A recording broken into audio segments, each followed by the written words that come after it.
Did it say live? There we are. Hey, welcome to the Bob and Tam Show tonight. Hi. That's An excellent. excellent adventure. It's kind of dark tonight. I don't know. Is it me or you that has to move? It's you. Never, I got to move the computer over a little bit. There There that we works. go. So get your thing all going there. Enter studio. Yeah. There's two of us on. Let me get rid of that other one. Give us a slight minute here. Hey, There we go. All right, now We she can are start dark. doing comments. And Okay. let me see if everybody Karen's on. Can you hear us now? What's that fuzzy thing going down your boobs? That's my little friend. That's my microphone. Fuzz boobs. Hi, Bob and Tam. Palm It's a Sunday filter for your today. love Yes, jugs. it is. Ray's Motor Life One says, hope you're having your Sunday's going good. It is. There's David Eastwood. How are you doing, David? Here's your hard liquor. On the rocks. It's a Mississippi highball. Bunch of chewed up straw. Okay. Hendra's on and Clint's on. How you doing, Clint? Thanks for all of you coming on tonight. And we're going to have a couple of guests on. 2 for sure, maybe 3. We'll have to wait and see. Slim Jim's on. And Rowan. So she's got the iPad over here. We got our earbuds. You got your earbud. Where's yours disappear to? Laying there? Look in there. Maybe I threw it in there thinking that I already used it. If it only has one left in it, then it's the right one. Nope. It's laying out here somewhere. This is mine. Next to your phone. Oh, okay. Trying to find our earbud. Because what happens is when you bring people on a live, more people, the sound's different. It's live here, and it takes a second for you to hear it. Well, it'll start echoing. Somebody's getting ready to come on. That's Mike. Oh. Mike's early. And I know. Did I turn it off? No. It was green. Leave it alone. I went to push it in. Leave it alone. We won't know till it's time. You don't need it. You don't need it on. So Rowan's on. Hey, Hi. Rowan. Good day. So what's going on tonight is a couple of things. We're going to talk a little bit about Sturgis. We have Mike. Mike that's been on our channel. Pronounce his last name. It's Goyette. He's the one that got married in I always want to Sturgis say last Gillette. year. I don't know why. We actually have another wedding we're going to have in Sturgis. We're going to be more involved behind the scenes. I'm not even sure if I'm going to be able to show it because I think they're going to dress up like the old biker thing that was like in the 70s that a girl was. That picture from, I can't remember his name, Michael Litchell, is that his name? The one where the girl just pretty much has a thong on and a wedding veil on the motorcycle. It says just married. There's a couple of tin cans following behind them. They're going to reduplicate that picture, and Michael Litchard is going to take the picture. I guess we're on the Sturgis page too. Okay. So we're going to talk about There's Sturgis. George and Accent Biker. In a little bit, Mike's going to come on and tell you about a special event that he is planning to work with a buffalo chip on, and it's pretty exciting. It's something they already kind of do, but he's going to take it to the next level. So he's been working with Rod and Greg at the buffalo chip, and we're going to get them in a few minutes. But one of the things we want to talk about, we're going to mention this a couple of times.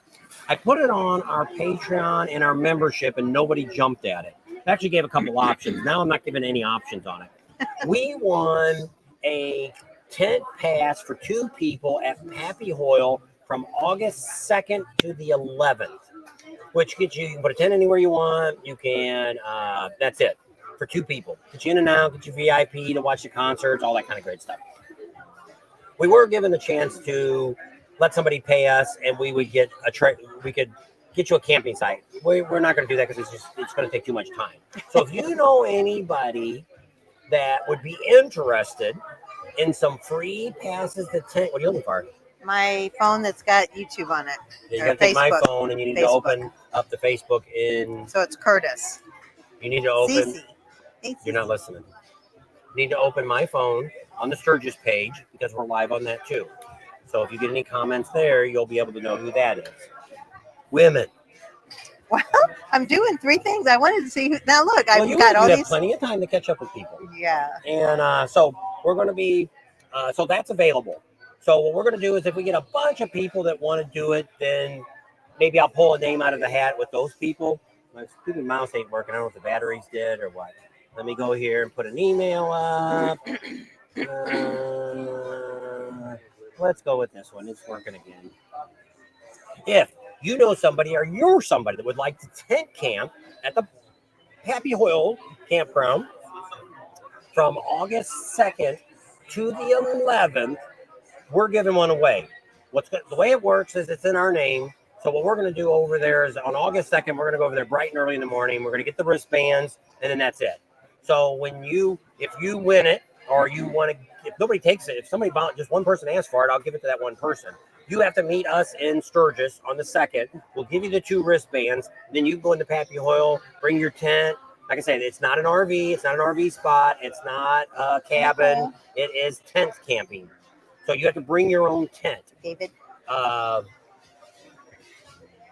than that, if you have any other questions, you can contact After all back to year, me. now it's snowing, huh? You took my email down. What? You took my email down. Well, so you want to contact us and let us know that, hey, I'd be interested in that. And I'm going to go to Sturgis. If you have no intentions of going to Sturgis, or you have, who knows if I go or not, we don't really want to waste this. This is actually a $700 value right now. It's $350 per pass. I just looked on the website. You can get an RV spot for $650. If you want to do something like that, you want to work with us on it, that's fine. But you can't call and put it because it's in our name. So you're going to represent us when you get there. Don't get in trouble. And then you get to run around, do all the stuff, and never stayed at Happy Hoyle. We thought when they first gave it to us, it included an RV spot. But that's kind of where they implied it. Yeah. It's a free camping spot, they said. Well, they didn't say just tents. So yeah. So then I never got nothing in the mail. I kept going back and forth, back and forth, back and forth. And then when he called them, they called her, and she said, I gave him their passes. No, he didn't. So anyway, hi, Greg. It was a mess. So we'll get it all straightened out. If you're interested, email us at that contact us at bobandtams.com, and you can put your name down, give me a phone number of where you're at. And what we'll do is if we don't get very many people, I'll just draw a name and call you up and say, hey, explain it to you. If you're good with it, then we'll meet you there. We'll give you our phone number. And when you get in town, but like I say, it's from the 2nd to the 11th. Now, if you're not staying that whole time, you're only coming, hey, I'm coming on the 2nd and I'm leaving on the 8th. Or the 5th. I'm okay with that too. Because not everybody stays for a full week. Yes, you may. So we're over here at Siggy's Garage, over here in Kissimmee. I always say Kissimmee right here. And, so come on by if you're in here. Last time we were here last year, we had quite a few of our subscribers showed up. Yeah, I think Quick Concrete John, I think he came in. And then we had Lumpy and Stephanie. They came in. They're the ones that gave us the banner. What? I just showed them an email. That's if you want. So if you're interested in getting some free passes to tent camp at Happy Hoyle during the rally, the 2nd through the 11th, we can fix you up right here. Now, if you want an extra day before or something like that, you could probably buy it when you get there. But we'll give you from the 2nd on, because they're open like that too. They're open. I think they open in June too, and they're open that whole month now. We're at Kathmandu. We're staying at Kathmandu for anybody that's going there. We'll do a little plug. How's my time going here? I said I'm doing pretty good. No, not that I heard of. Chad wanted to know if anybody's booking for the 85th yet. Nobody will book it. I don't think so. Nobody. You cannot book. Like, for instance, we have Rowan. I don't know if Rowan's on yet or not. But, yes, he is. He wants to do the 85th. Well, he wanted me to. He sent some stuff to Kathmandu, and they never responded. Nobody will talk to you about the 85th until the 84th is over. So, like in this case here, like in Rowan's case, when we get down there to Sturgis, get over there at the campground at Kathmandu, we'll sit down and talk to them and find out, get him some information, get him ready, because he wants to be there like a month before and spend a bunch of time there, which is not a problem because they're now open before Memorial Day all the way through Labor Day. She said they were going to be open May 1st is when they're going to open. So we just got done talking to Kathmandu. What do they got left? Oh, they didn't have much. I think they don't have any full hookups left. I think they had 7 pack-in spots. How about cabins? No cabins. And I think they had 1 or 2 of the canopy where you can tent under the canopy. 1 or 2 of those left. But, of course, tent camping, you can camp anywhere. But if you wanted the one with the little canopy over it, like a little pavilion next to it or underneath it. Now, they do have dry camping. That is all the way on that far end down there. That's where all the dry camping can go. So you can go down there and dry camp, and I don't know what the price is. You have to contact them. But, I mean, they get some really good pricing this year. They were actually cheaper, lower price than last year from what Mike used to do it for. So they're doing a bunch of new improvements. When he took the bar and he enclosed all that now. It used to be the bar. If you ever been to Kathmandu, if you were there for our meet and greet, they kind of had like a little, I don't know what that was. Like a pavilion kind of No, it wasn't even that. It was just you walked up to it. It was almost like one of the kiosks that you'd see at Disneyland, where you kind of walked up to it and there's like 4 bar stools there and it opens up. And then when they're closed, they pull the door down and it's not very big. It's like a half a shed. And so he's taking that now and he's supposed to enclose all that and kind of making a bar out of it. They put a floor in it. I think where the pool table used to be over there. I think it's all going to be like one big area now. Yeah. So it's kind of neat. And the only thing they have left is that house that's there at Kathmandu. They've redone the whole house and they're going to rent it out. And I think she said either this week, you'd have to check their website.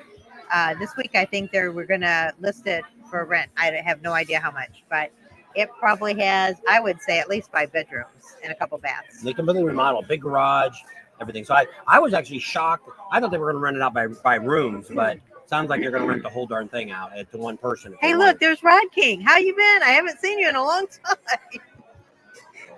He's sitting across from us. David is, but I can't see your fingers. can't, not yet. Keep going. Yeah, I got it here. There you go. There he is. There he is. I'm going to cut this one shake, short. All the giving us an families here. earthquake feel. Okay, take care, David. So that's just kind of a quick rundown of some of the stuff going on in Sturgis. Now, we haven't got a hold of any of the other campgrounds. Professional Monkey, I noticed last night, he talked a little bit about, some people were coming on there complaining about the mud. Not for the buffalo. Last year. When you go to any of the bigger campgrounds, Buffalo Chip, Glencoe, Happy Hoyle, most of those are more or less a field the rest of the time, a cattle pasture or a horse property, something like that. They're not, nobody's using it except for this time. And you may find other ones out there. If you see some of the other campgrounds that are like in town, Days Inn, Kathmandu, the Sturgis RV Park, some of those are kind of open more. Even Kickstands had mud last year. They had a lot of mud in their situation. You couldn't hardly get past their driveway. But they were just going back to the Buffalo Chip. Buffalo Chip doesn't sponsor us. They don't own us. They're not a sponsor of us. We're actually going to got a sponsor coming up tonight. Actually, have another person we're talking to that called me up yesterday and wants to sponsor us. But we don't have anybody at this moment. Well, we do have one person coming in a minute, but none of the campgrounds sponsor us. But what they do is if they want to sponsor us for the event, then that's a different story. So Kathmandu this year is sponsoring us for the event. So there is no I don't know exclusive rights. Yeah, to that us. we're going to tell you something just because they told us so. And any of you that have been watching our channel know we tell you like it is, and that's one of the reasons probably we haven't got any big sponsors because of that. We're too, I tell you like it is, you don't like it. Well, the Buffalo Chip last year, people come. The Buffalo Chip probably has more people coming in and out of it than any other campground throughout the area during the rally. And last year we got all that rain on that Saturday. It got really muddy, and the muddy area wasn't the main roads coming in because they are now asphalt. It was when you got off into the fields, like especially the bad one that we seen was the one that was behind where we stayed behind Blue Sky. It's that little dip in there, which is supposed to only be tent camping, but people put the trailers back there and tent camp. And there is some electric along the side back there. Well, that got really muddy back there because you got to come back up a hill. Now, we never went back over and looked at back 40 or whatever they call it, South 40. South 40. Never got back over there to see, but I imagine it got muddy too. So that's part of the rally. And then some of the people got stuck up there at the top of the hill because they were coming in late and said, somebody gave us a thumbs. And somebody came and a bunch of people were complaining, oh, we got stuck at the top of the hill. They made us use our generator. We didn't have a generator, They wouldn't let us down for a couple days. It was all about safety. When stuff like this happens, we didn't show you a lot of that mud because we're not one of those channels that gonna harp on somebody. If somebody got shot at a rally and we filmed it, it wouldn't show up on our channel. We're not out here to show all this miscellaneous junk that goes on at a rally that has really nothing to do with it. Like the city of Sturgis, the mayor just resigned. There's a whole issue going on there. We're not going to talk about that on our channel. Now, we might do it on our membership channel, give you a little bit more insight on something like that if you're interested in that, but not public-wise. You're only there a week or two. You don't need to know what's going on in their political life. As long as the rally keeps continuing, who cares? So the same thing with the mud. First, it hasn't rained like that for over 25 years. So why should they plan what? It's 6:15. I know. And why what? Patsy just got on. So I know, She I just got saw it. there and close to him. So that's why we don't really emphasize a lot on that situation. Yeah, you can stay at other campgrounds. Monkey's staying now at the Steel Pony. I don't like that campground. Just my personal thing. Got nothing to do with it. We've never stayed there. The layout, I guess because I was spoiled because that used to be the Full Throttle Saloon. That's why he doesn't And like it. probably Because it's not the Full because- Throttle anymore. Yeah, and it's nice they got a pool and all that. I came to a freaking rally. I didn't come here. It's like To go to a resort. all these people complain about the concerts and all that. And we were just talking to Leesburg today, which we're going to talk about at the end of the video today about Leesburg. We got a couple people coming on to talk about Leesburg. But the reason we don't talk about, he was talking about some of the bands he was having out at his campground out there. And I said, I think since we've been doing this, I don't know if there's I guess George Thorogood. We did see all of George Thorogood. Yeah, I think so. And last year, because we were at the Chip full time, we did listen to a few more concerts a little bit longer, mainly that one night. I listened to most of Def Leppard. As soon as they played Pour Some Sugar on Me, Yeah. we were out of there. That's the only song I was waiting for. And so we're not real concert. Now we've been to a lot of concerts, but when I want to go to a concert, I want to sit in the first 10 rows and I want to sit in a nice comfy seat. And I sit up front because I don't want to stand up all the way through the freaking concert because I want to sit and enjoy and listen to the music. That's me. But when I go to a rally, if the concert's there, it's just like Kid Rock. We were there, 4 years ago or whatever, when Kid Rock was there. And we listened to most of it, but we weren't staying there.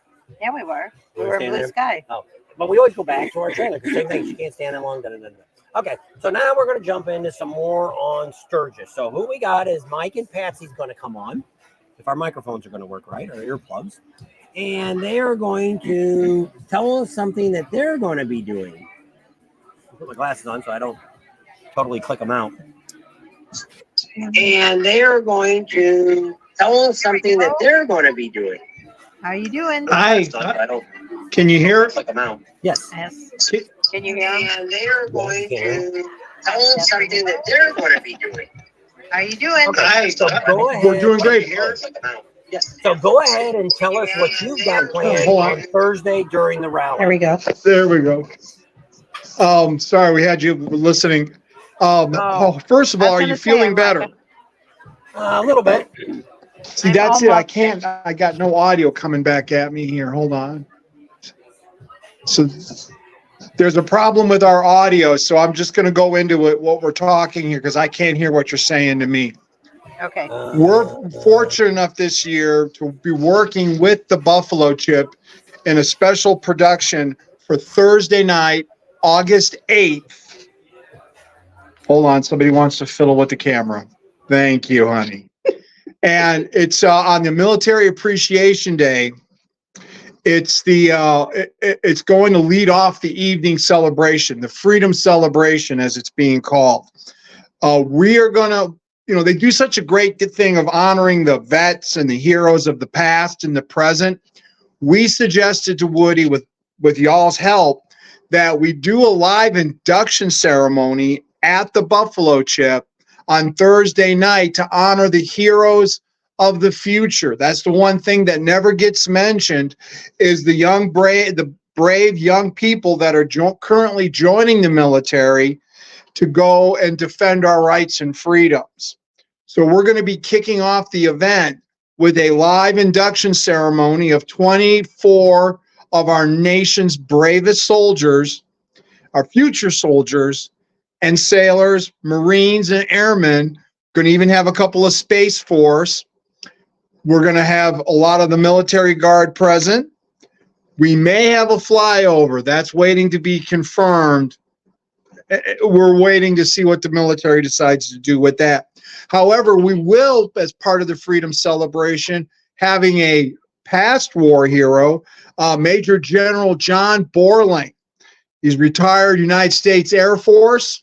He's received numerous citations and merit awards, including a Bronze Star, a Silver Star, and a Distinguished Medal Cross. So he's the real deal, and he's going to be helping with the event and giving the keynote address Governor Nome is hosting with Chris Rock for the Kid Rock, not Chris Rock, Kid Rock for the party. Yeah, I know I have my thing going on here, but overall, it's going to be something really special, and we're going to lead it all off on Thursday, August 8th, tentatively scheduled for 6 p.m.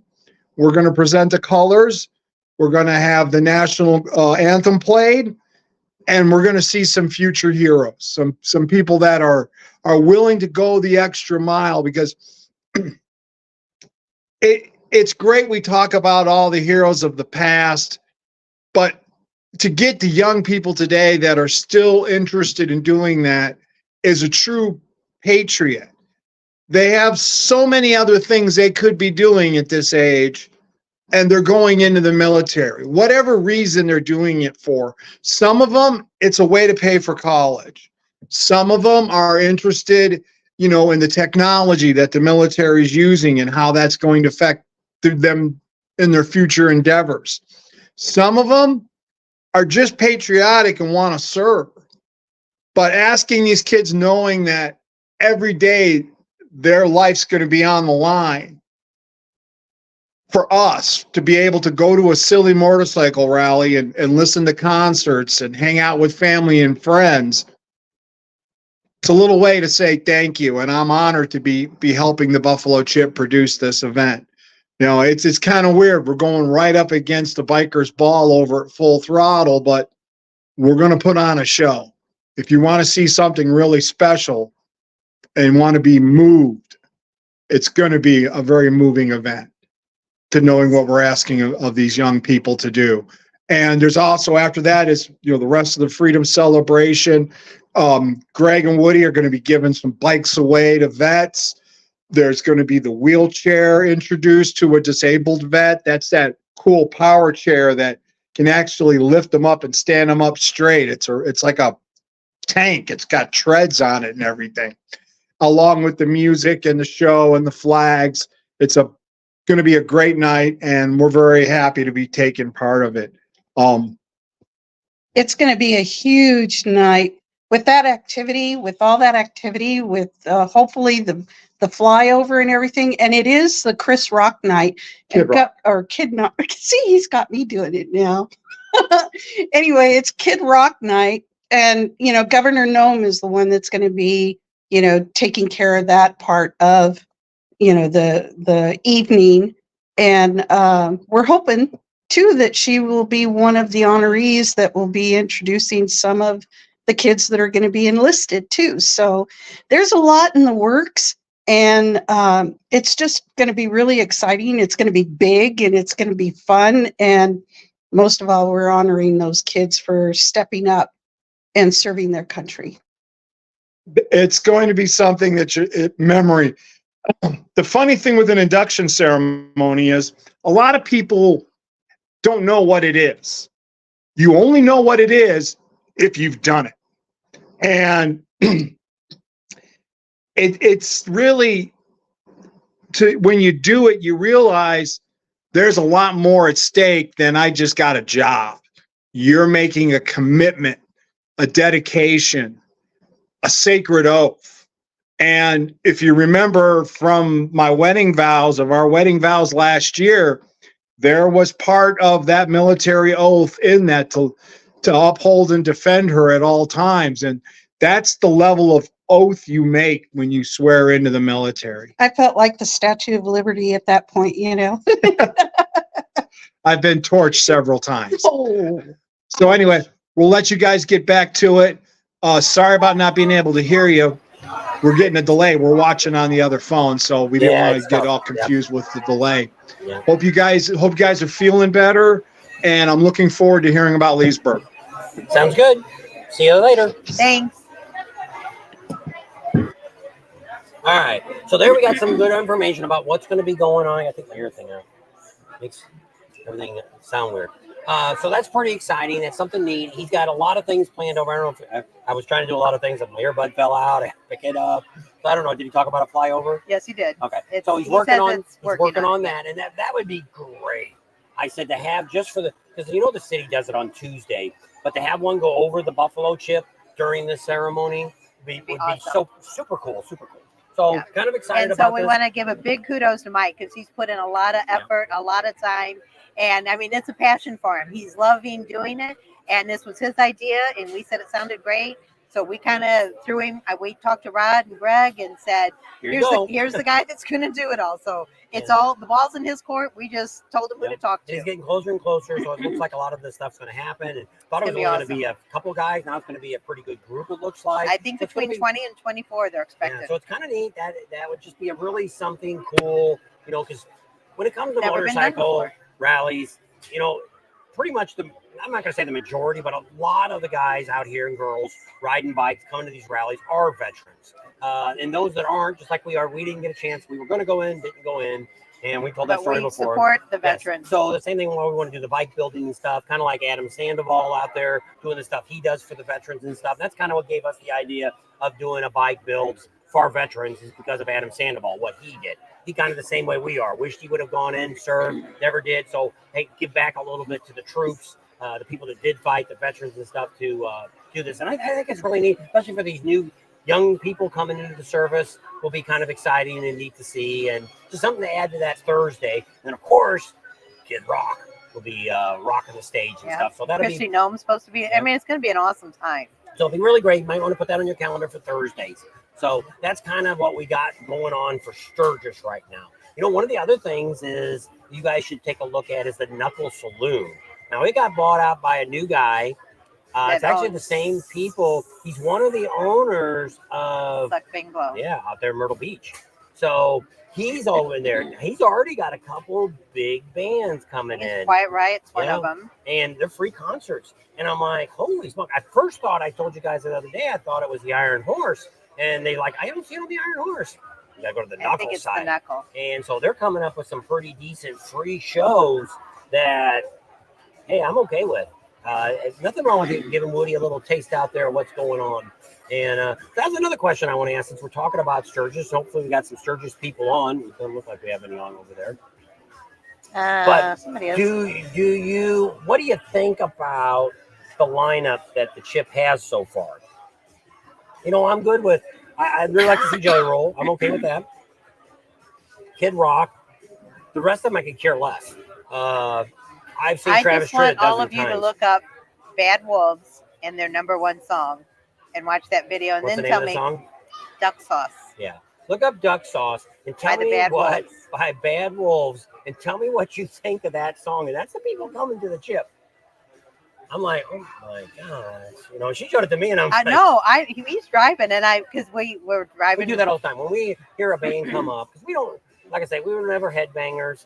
A lot of these bands that Saliva and stuff like that, we never followed anything like that. Probably because we had kids and we were probably in the country phase when a lot of that stuff came out. You know, we grew up with Aerosmith in Boston and Chicago and Kiss and all that kind of concerts. And then when country come out, we've seen Garth Brooks and Dunn, a whole bunch of people like that. We've seen some of the older rockers and stuff.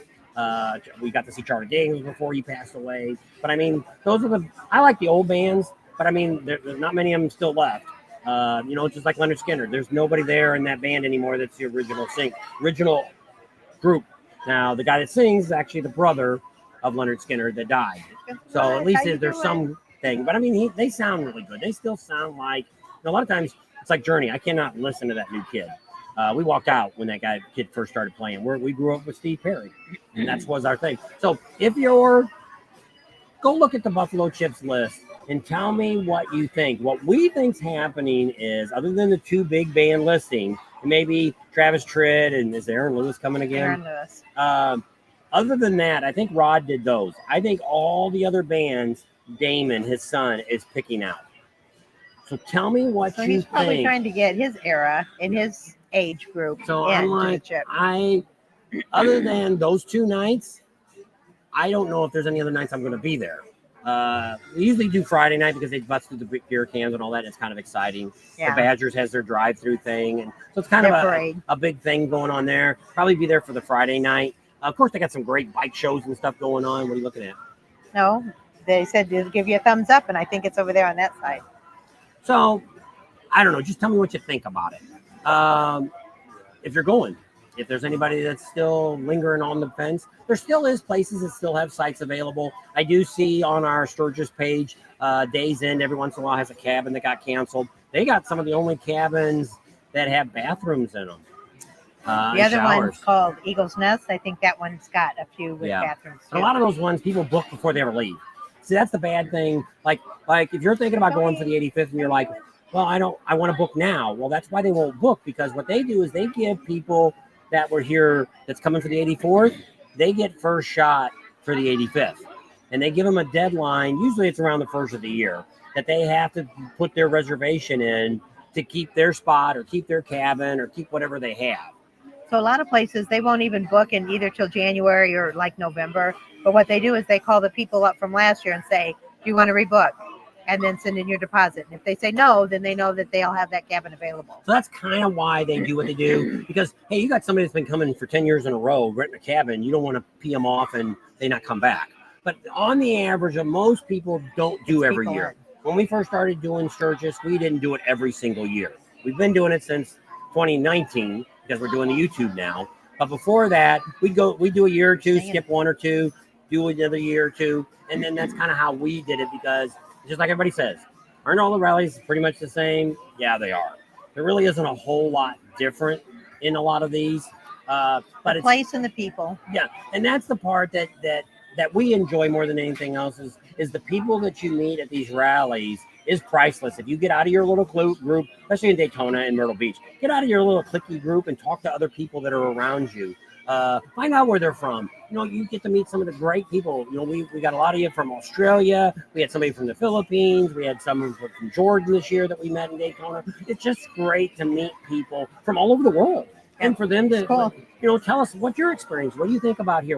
Hey, what kind of riding can I do over there? I know Rowan wants to get us over there after he comes to Sturgis. Yeah. He wants us to come over and do some riding in Australia, maybe. But we'll see how that goes. But pretty, Stay well. just kind of exciting. We never did it.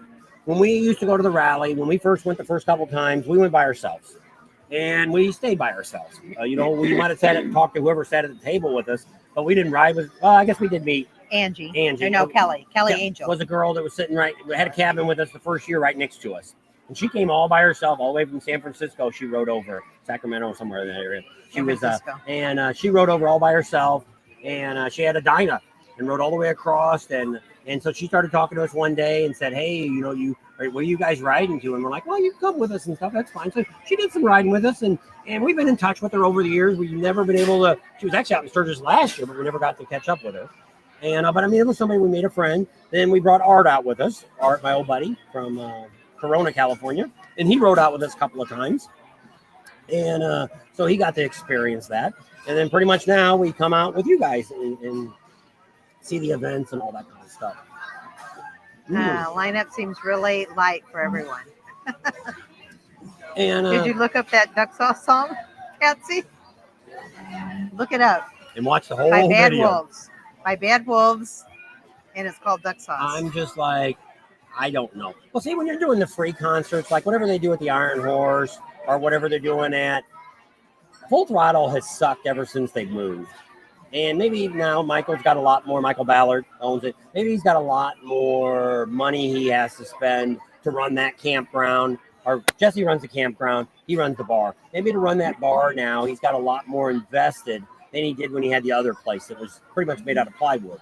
So I don't know if that's the issue, but I noticed that. He never really had any super big names. I think one year we were out there, it was Tanya Tucker was out there, and Court Ford been out there a dozen times. That dude, I think he lives in motorcycle rallies. He's doing a couple rallies this year again. I seen him pop up again. All right, Tony. Let me know. It's like Jelly Roll. Jelly Roll's doing a bunch of rallies now. He's doing Milwaukee, and he's also doing Sturgis, which kind of sucks because it's back-to-back weekends almost. Did you watch it? That's the only song that came up. I said, Bad Wolves, number one song. Yeah. And it came up with Duck Sauce. She says, don't judge Bad Wolf by Duck Sauce. What, so do they know him? Do you know who they are, Patsy? I don't know. Like I say, maybe we're getting too old. And but see, that's the thing I said. Somebody was complaining the other day about Ocean City. Ocean City and Panama City have not announced any major acts yet. and I'm the same way. Are you really going? Are you just going to see a concert? Is that why you're going to the rally? You know, because the tickets sometimes aren't that cheap. Sometimes they're over $100 a person. And if I'm going to spend that kind of money, I'd rather sit. So, Mike, did you tell Rod that you knew us? Because he's the one that sent pictures of Rod this last weekend, I guess. Yeah. So that was kind of cool. Rod's a cool guy. Yeah. So all you guys that are up there in Wisconsin, Minnesota, and Michigan, I think you've not had hardly any snow all winter, and now you guys are getting like bombarded with it. No headliner announcement for Saturday or Sunday yet. No. For the Buffalo Chip, no. And I think they're struggling for trying to find somebody. They wait too long. Weekends are the hardest to fill, and during the week is always the easiest. And so I don't know who they're getting. But as busy as the old one. The Buffalo Chip put up a Facebook page yesterday or this morning asking who would you like to see on Saturday night. And then, after about an hour, nobody even wrote anything down. And so it's like I don't know. We'll have to see how the Buffalo Chip does for crowds this year. I don't know. I was thinking the 84th was going to be really crowded, and I don't know yet. There's still places available. Pretty much everybody's got something available. Hey, we're down to 120 days till Sturgis starts. See how many days before the first day of Sturgis? August 2nd. How many days till August 2nd? See if you can beat them out before somebody else writes it on there. Yeah, they're saying they're getting bombarded with snow up there, up north. Even New York said I had that. to be in Florida. But Mike did say he told 75 today. How many? 131 days till Sturgis. What? Yep. 131 days till August 2nd. Now you get there a week early, you minus a bunch of days. 7 days. I'm just saying opening day the 2nd. Most people, because somebody got on a Facebook page post this morning, and a lot of people are just, I don't know if people just want to stir the pot and mess people up, but you shouldn't do this. You know, you're on a Sturgis page and you ask the question, hey, I'm coming in on the 25th, the weekend before. Will there be anything going on? And people are like, oh, no, there won't be nothing going on yet. Blah, blah, blah, blah, blah. You don't know crap, dude. The Black Hills Harley opens up. They've got their vendors there. There's about 75 to 80% of their vendors are on property. All the bars are open. Iron Horse is open. Full Throttle's open. Knuckles open. Everything Loud is American. open. All the things are. No, will there be any bands playing? Probably not. But did you come for the bands? Usually if you're coming early, you're looking to do some riding. You're looking to, Deadwood be a good time to go hang out in Deadwood if you want to do a little gambling or something. It's not so crowded. So, yeah, there's plenty of stuff to do. And it's getting to be, Sturgis is getting to be a 2-week rally. More is going on that first, which like us. The pre-rally is usually getting busier than the end of it. When we started doing this, that's what we did. We came out on the Thursday before, left on the Thursday of the rally. And that's kind of what the majority of people seem to be doing now. They're showing up maybe Tuesday or Wednesday of the week before and leaving by Wednesday or Thursday. They're heading out. We did it because it took us about 3 days to drive there, or ride there on our bikes, both ways. So we wanted to allow enough time to we get 2 weeks vacation. You got to figure it out. And I wanted to spend as much time in Sturgis as possible. And if you're ever thinking about doing Sturgis, you need to do a week. If you're not doing a week, you're wasting your time at really going. To be honest with you, because it's so overwhelming. It's like saying coming down here to Florida and say, well, I'm gonna go to Disneyland for a half a day and then I'm gonna go home. Well, you wasted all the other crap that's going on down here in Florida. There's so much other stuff to see than just Disneyland. But yet some people go to Disneyland and spend 5 days there doing all the stuff that's got going on there. So, I mean, it's kind of one of those things like that. It's like, oh, it's expensive to go. It's expensive to go anywhere. It doesn't really matter where you're at or what you're doing. It's expensive anywhere you go. And yes, even in Leesburg, that's what we were talking to them today. And we're going to do a thing about Leesburg here in a little bit because that's our next big rally coming up. And out there by the villages. There's a couple, what do you say, a Hilton or something out there by the villages? Yeah, I think that's what he said. And they up their price $100 a room. They do that the day they find out Leesburg. I think he said 150 to $200 up and, from what their normal rate is. So pretty, and it is. And I say, why do they do it? But it's all about demand. It's just like Disneyland here. What's the most expensive time to come to Disneyland? Christmas Day. I was going to Christmas. say So Christmas. around Christmas holiday, I'll bet you every hotel here's got the most expensive prices during that time because they know you'll pay it. Don't come. Don't like it. Don't come. We're going to go on some rides, Easy. And you can go. Now I don't know how it is now, but when we came out in 2019 and 2020, we were able to stay in Sturgis, like at the RV park and some of those, for like $20 a night, full hookups. And I don't, because it's pre-rally, there's nothing going on. We stayed over at No Name Campground. We stayed at a bunch of places, a couple nights at a time, to save that money. And so it is cheaper if you come out pre-rally stuff. Or even after the rally. But see, now it's starting to get more picked up. So some of these hotels may decide, hey, we're going to start backing it up now. So I don't know. So Rowan says the reason he wants to come early is to do some riding, meet some people, and Hang out with shown us. around a good time. That's right. By the people who know vendors and shops, etc. There you go, Rowan. And it's big rallies. Like I say, Daytona. Everybody asks us why we were in Daytona. Did you say Daytona or would you say Sturgis is the biggest motorcycle rally? Sturgis, hands down, is the biggest rally you're ever going to go to. And why? There's a lot of, no, there's no beach. But you go out to the lake and there's a little beach out there in Custer State Park. You can go swimming out there in the little lake and stuff like that out Lake there. Sullivan. So there is place you go swim. But I mean, there's not an ocean. But really in Daytona, you really can't get to the ocean unless you're staying in one of the hotels or something like that. A lot of them don't even have a walkway to the beach. You got to come back out, go down one of the little driveways. Can't even bring beer or nothing on the beach. So I don't consider that. But what makes it so great, Sturgis versus Daytona, we talk about it all the time. One, you're never going to find the riding in Sturgis that you're not going to find that anywhere. Nowhere. Wait till this year. When we get out there in June, you're going to see us show you rides you didn't even know about. We've got a couple people out there that are our subscribers, lived out there their whole life, been riding bikes their whole life. They're going to take us out and show us some rides, and we're going to be passing them on to you, some great rides. We're going to go out and do Beartooth Pass.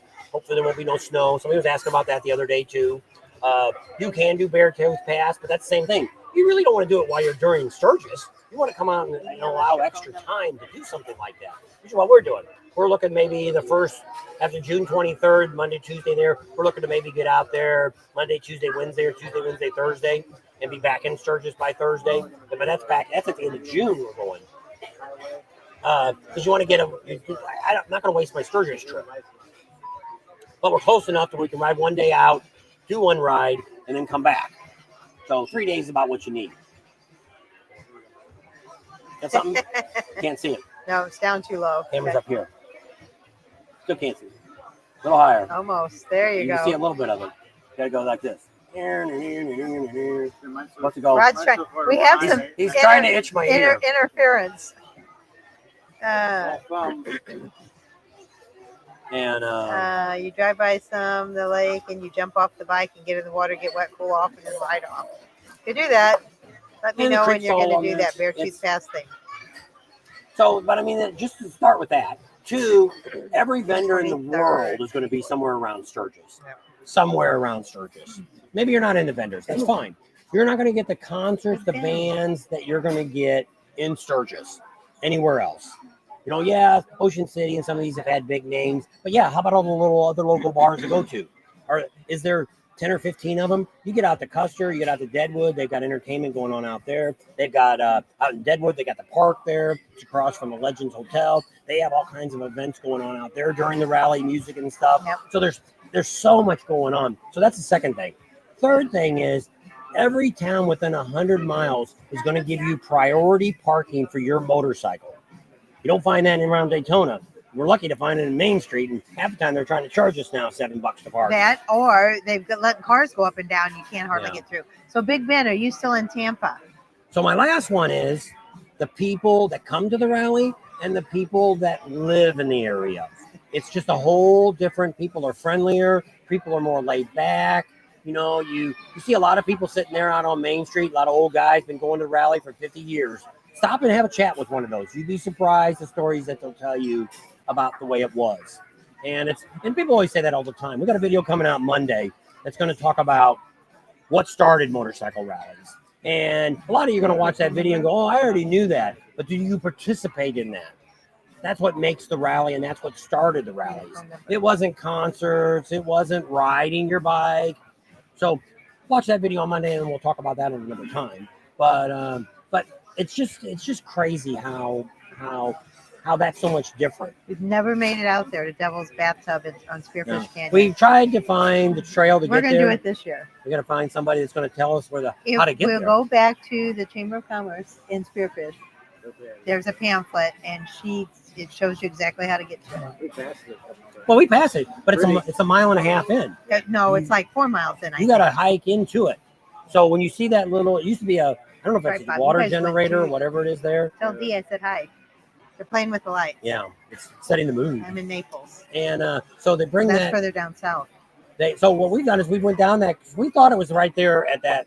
I don't know if that's a watershed. I don't know what that little building there is. It used to be a power plant. Yeah.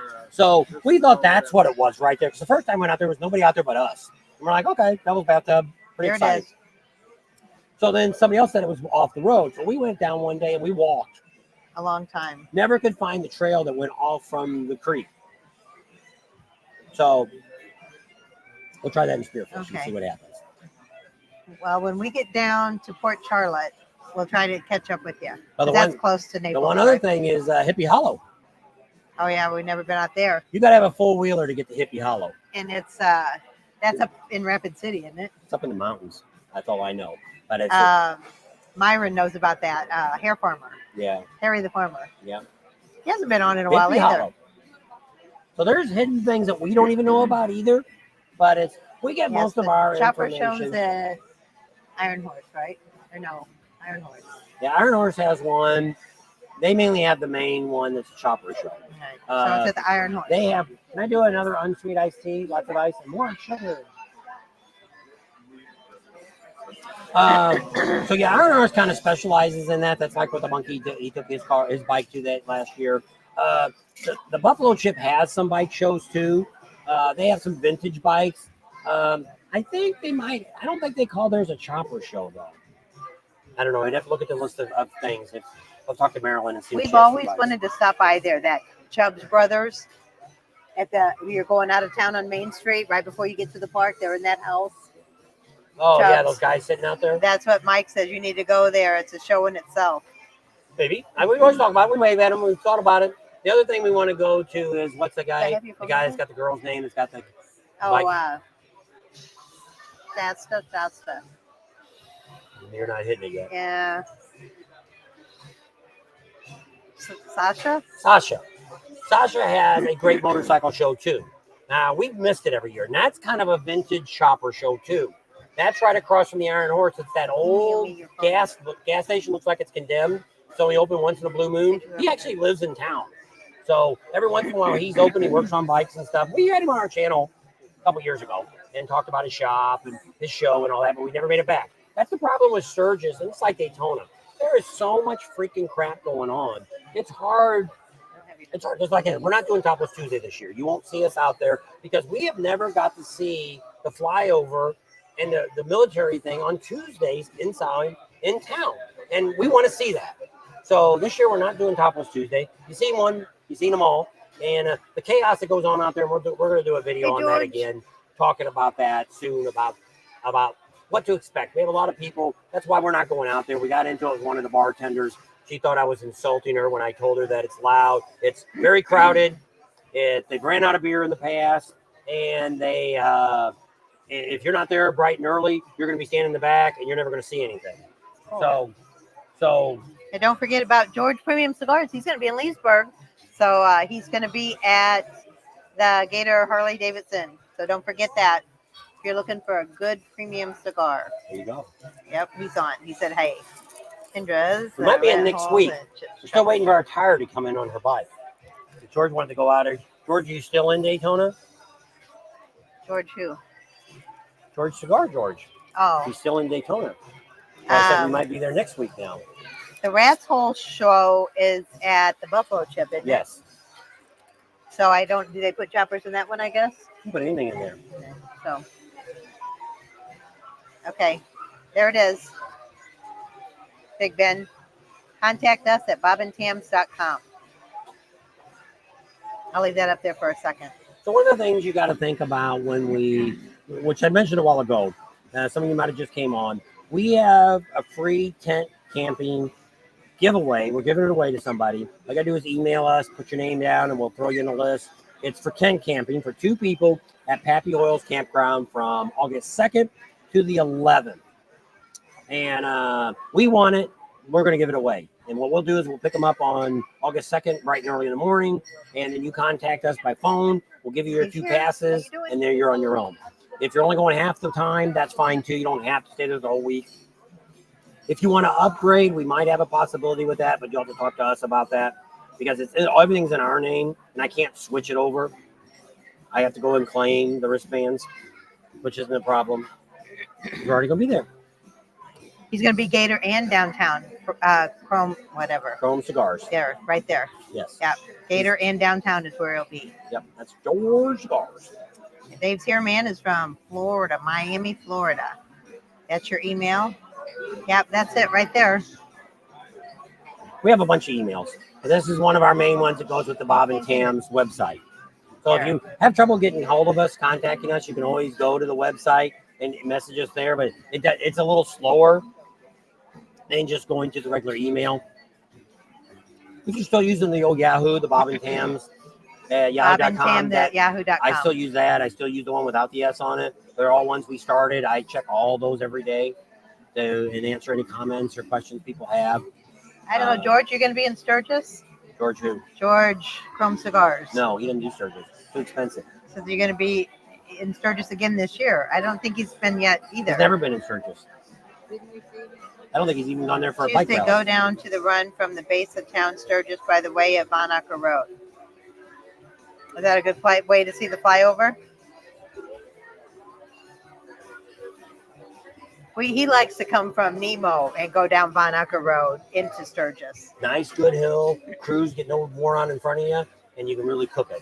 It's really good. About the last 3 or 4 miles coming down, all downhill. So do you remember what was on your coin from Daytona this year we got from Humphreys? Yeah. Was it a chopper? I don't know. I don't remember. It's in the trailer. I have to look at it. Yeah. I don't know if they sold out or not. Usually they do. When we tell everybody about it, they sell out. We did buy ours too. We don't get anything free. Never ask for anything free from them. Hey, Kevin. I sent an email. Hope you got it. Okay, I'll check in a minute, Big Ben. Actually, I live in Arizona, but I'm in Miami right now. Okay. I got to find a phone to see if I got it. Love a good. Skip ZZ Cam. I know. I love a good stogie. Yep. What was the cigars at Black Hills Harley Davidson? I don't remember. I don't know who sold them there. If it's not George, I don't go. Yeah. We don't know. George is the only one we know that does cigars. See, the difference between George and a lot of these other guys that are out here, George actually has a steel. He has a brick and mortar store. Oh. So this is all he does. That's his full-time job. He most of the time when the rallies aren't going on, he ships cigars out to people. He can ship them to your house. And so that's what he mainly does. These other guys are people that have it in their garage at home or wherever they're at, and then they come out to an event. So they're not. Oh, is this? Oh, is that? Oh, you got that box from George? Yep. Cigar box. She made a purse out of it. Yeah. No, Rod made a purse out of it. Well, they made a purse out of it. She made a purse out of it. Oh. She wanted the purse. That's a Georgia box. The Georgia box. So that's kind of the neat thing about George versus a lot of these other guys, because and you see the difference. If you go in there and talk to George about cigars, I don't know if there's anything he doesn't know about cigars. And then you go to some of these other guys, you start asking them some of the questions. Next time you see George, have him ask you a couple questions that you can ask these other guys working out of the garage, or they order offline, wherever they got their cigars from. And you'd be surprised how that goes. I don't know. So what are you trying to do? I got it, Big Ben. I went to reply to him and I sent it and it doesn't show. I guess I got to go back to this. Oh, sent. Okay. So I sent you a message back, Big Ben. I'm assuming your name is Ben. Never know. Well, it could be just like you. I thought you had a road key. I'll be in Miami next Friday. Okay, we won't be down there until the 1st of April until the 14th. That's when we'll be in Port Charlotte, April 1st through the 14th.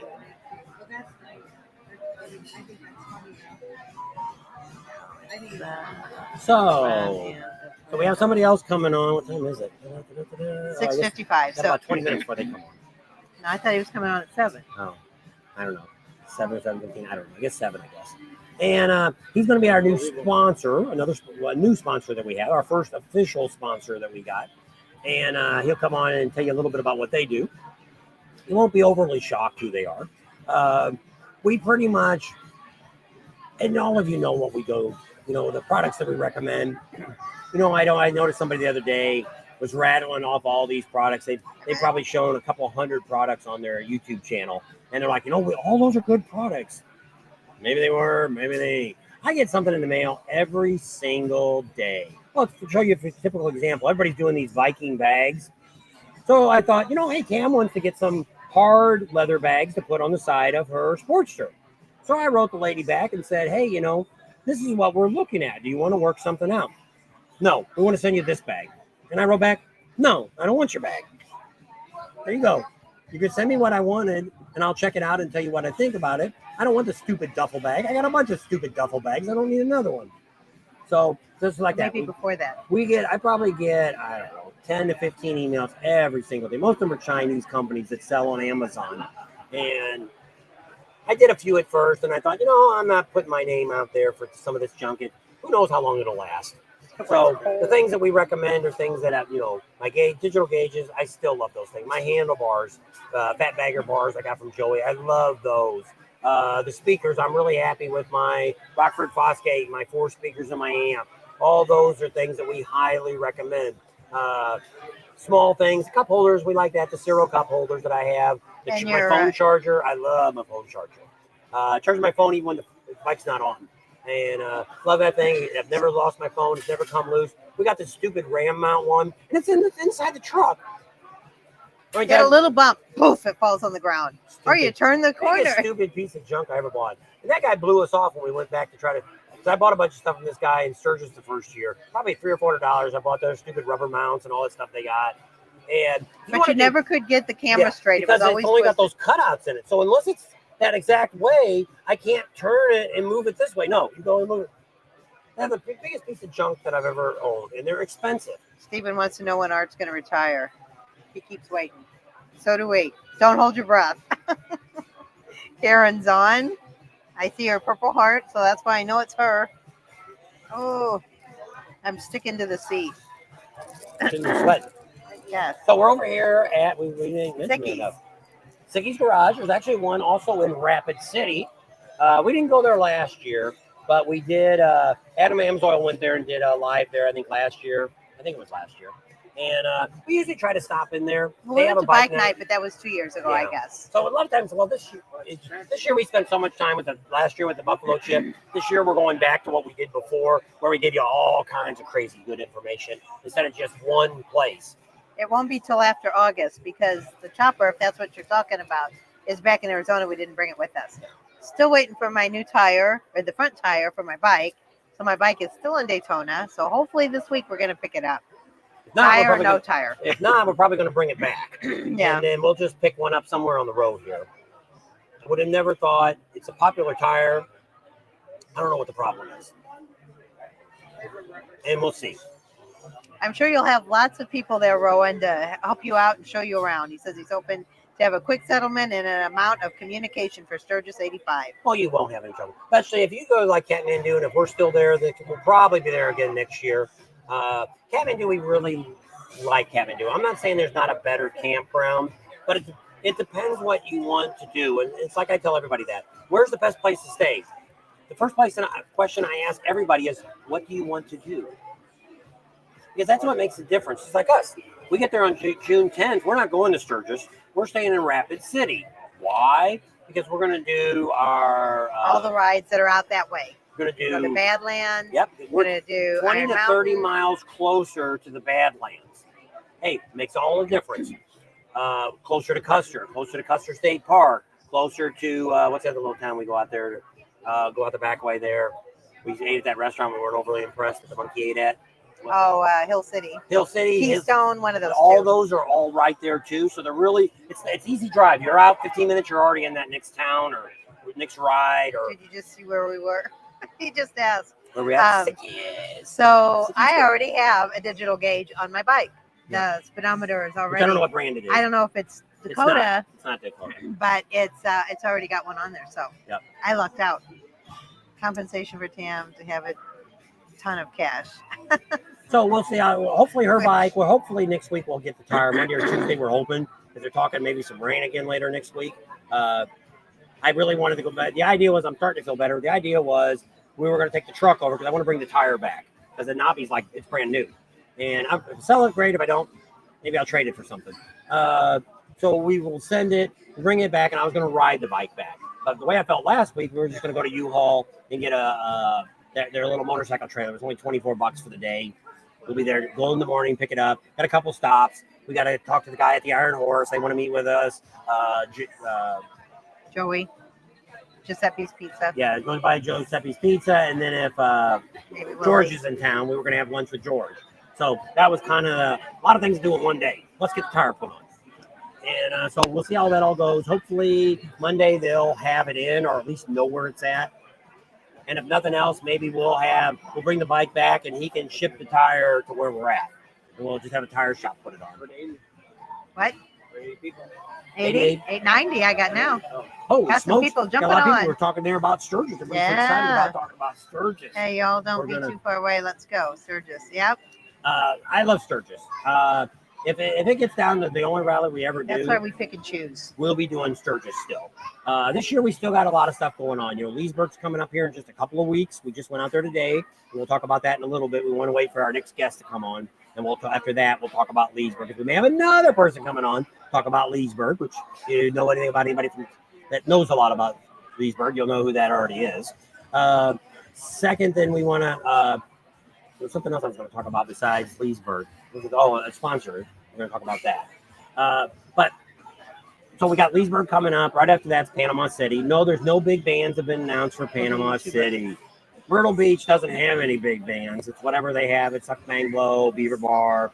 It's like I say, I'm happy that most of these rallies have places you can go and listen to bands for free. Sturgis like the Iron Horse, the Knuckle, Loud American. I think One Eye Jacks has some bands over there. Those are all free.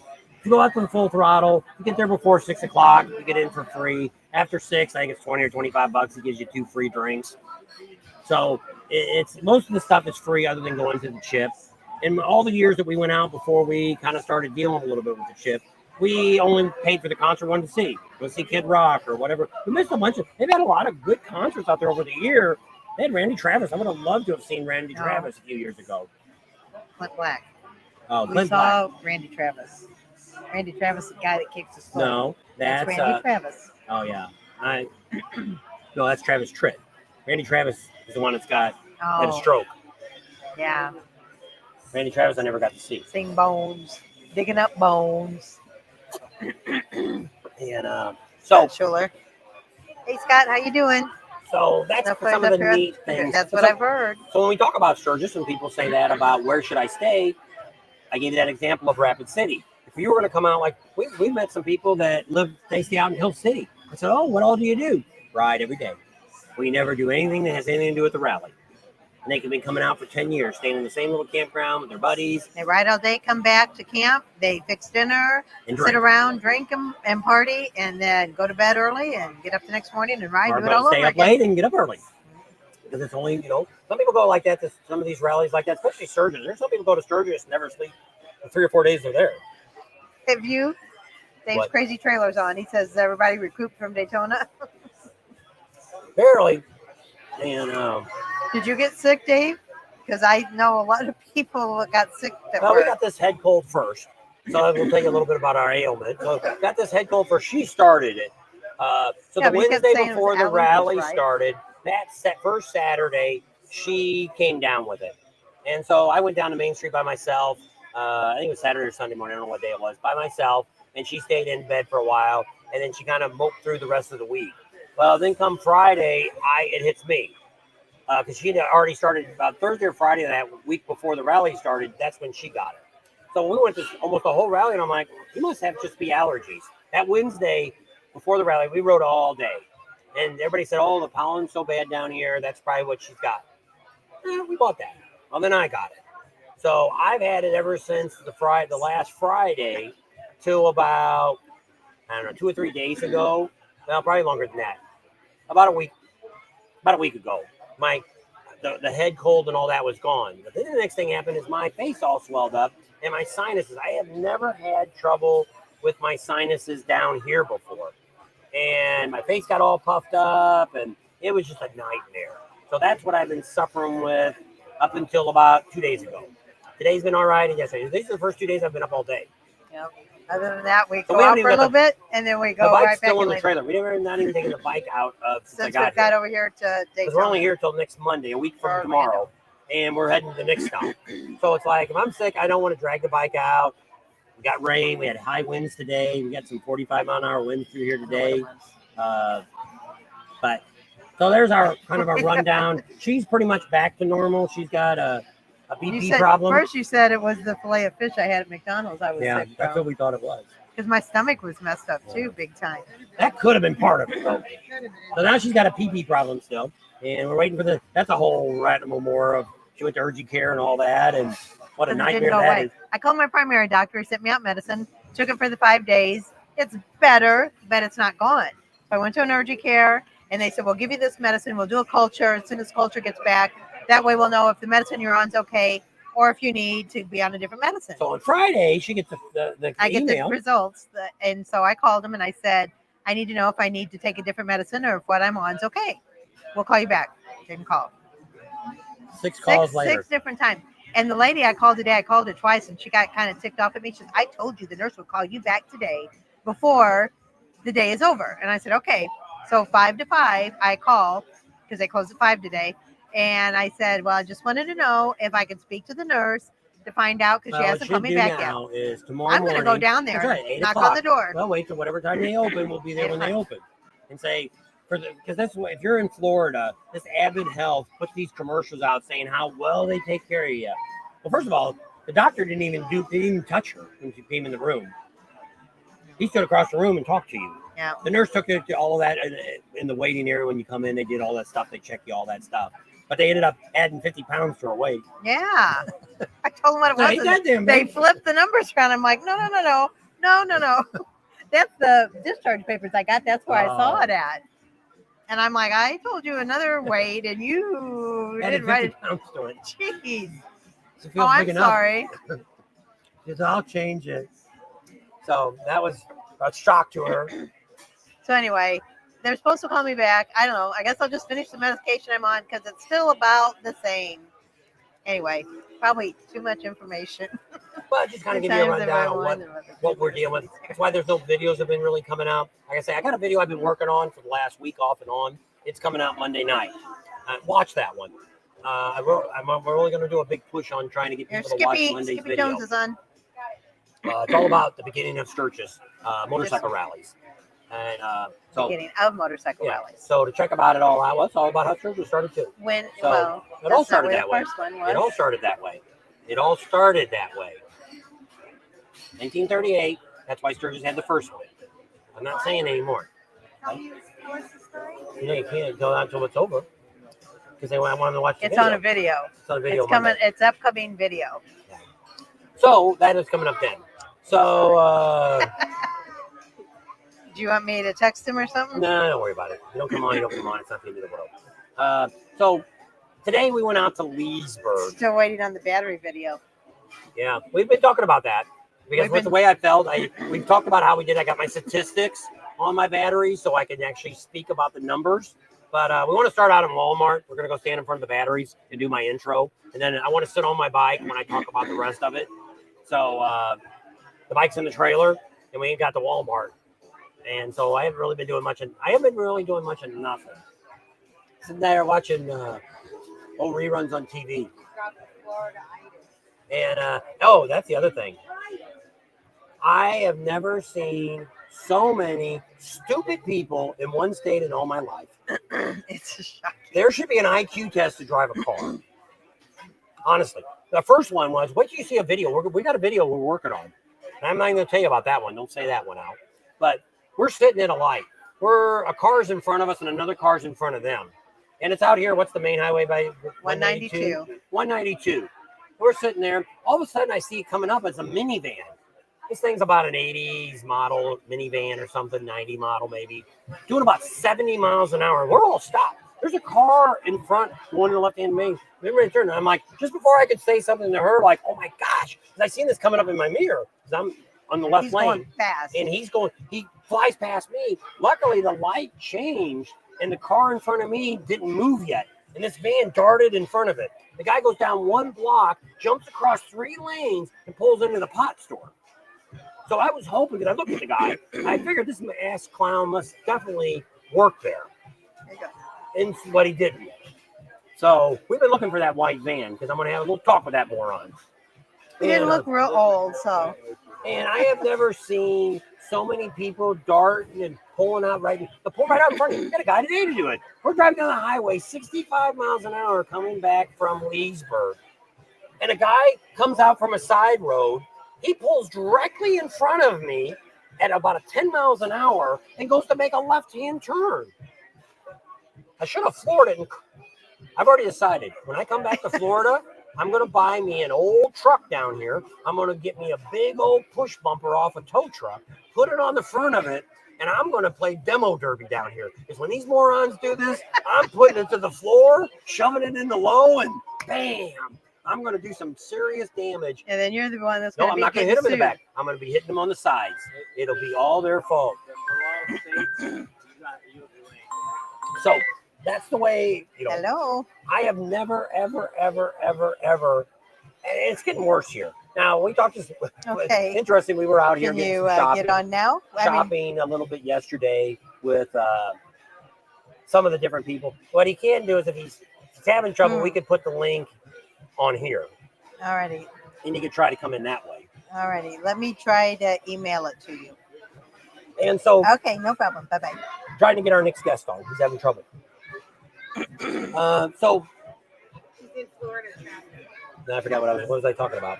Ramming people with No, your that's truck. after that. But yeah, I've noticed here the last few years, it's getting worse and worse. Now, yeah, we talked to a couple of people that work here, some young kids, and I'm like, what's with it? Well, they said if you get out in the suburbs, the traffic's not quite as bad and the people aren't quite as nutty as it's getting in the cities. That could be. But I mean, I see it here on the highway. I said something to one of the cops when we were out somewhere, not in Daytona, but when we were down out of Daytona's district. And these cops were talking to us. I said, this is the only state I've ever seen that people out here, what's the highway over there by Daytona, the main highway? No, the one. 95. 95. We're on that's how we come in. We come in the 95 from St. Augustine area, come down that way. There's people doing 30 miles an hour, and there's people doing 120 miles an hour. I have never, ever, ever, out of all the time we've been in Florida for 4 years, I have never seen anybody get pulled over on the 95. And I told that cop that. I said, I don't know what you guys are doing. You can sit out there and you guys can be rich. But same thing, the cars are doing this. Because we're already doing 80, so it's 65. I'm already doing 80, so I'm already way ahead of the speed limit. And they're, boom. I just never, I don't know. People aren't considerate. It's just nuts. And then you also got, not saying anything bad about foreigners, but I know a lot of times when we talk to different people that come from other countries, they might drive on the left side of the road. So they have trouble here doing that. Well, that's the other problem here. Not saying it's got anything to do with anybody from another country, but if you're in the left lane and it's a 3-lane highway, it is for passing. It's got nothing to do with just getting in the left lane, driving 5 miles under the speed limit. I'm looking around. I don't know. Hey, where's Disneyland at? I had the chicken fiesta salad. It was excellent. Here? Yep. He had the chicken strips and tater tots, which was a little overdone for him. Rod had the Cobb salad. Was it good? Except for the avocados. I ate the avocados. Had fried chicken on it. And then Marisa had the black and blue burger, and she loved it. Were not steamed. They were full of garlic and oil. She said the steamed vegetables were not steamed. They were full of garlic and oil. So, oh yeah, and they had the little appetizer platter, pickles, onion rings, cheese curds, jalapenos on a stick. That should be an IQ test to leave your house. You never have to go to work again. I know, wouldn't that be crazy? Remember, most people took a driving test at 16 and automatic renewal, other than eye check. Laws changed. Unless you move to a different state. When we moved, we didn't have to do anything when we moved from Illinois to Missouri. But when we moved from Missouri to California, we had to take a driving test all over, and we thought, we can take that. Well, it asked you all these kids, car seats and weights, and all which way they had to be facing, and so we didn't pass it the first time. We went back and read all that, and then we passed it. So yeah, they didn't. From Illinois to Missouri, they did, but from Missouri to in Arizona, I guess we didn't have to take a test either, written or driven, either one. Don't bother. Everyone is 2A in Florida. Just think you're lucky stars and keep moving. I know it's crazy. It's nuts down here. Dinner time. All right. Bye, Zizi. Oh my gosh. Talk about road rage. No, he's been keeping his cool, but it's crazy. That's why it's important to keep a lookout for morons when you're on a bike ride. That's what he says. The only thing that he takes to heart that his dad ever taught him, he says, is when he got his license, he said, always be on the lookout for the other guy, that they're the ones that's gonna. Oh, that's probably you. Trying to get in. It's Bob and Tam. It's me and Aaron. Hey, Rylan. Hi, Aaron. How you guys doing? You there soon? Yeah, we'll be there next Monday. Not this Monday, tomorrow coming up. Oh, is that him? He's actually driving. I guess. He said he stopped and tried to. You want to get him on real quick? I guess. All right. All right, so we're going to stop. We're going to bring on our new sponsor that we have. I've got to put my earbud back in so I can hear. I don't know why it was echoing, though. I don't know. I think they had their thing on. No, I can't do it with that. Stupid mouse needs a battery.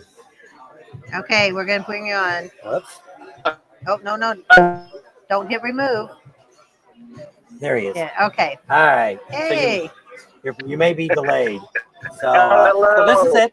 So this is Mark. We're traveling from the west coast to the east coast, and we caught up on the alley and traffic.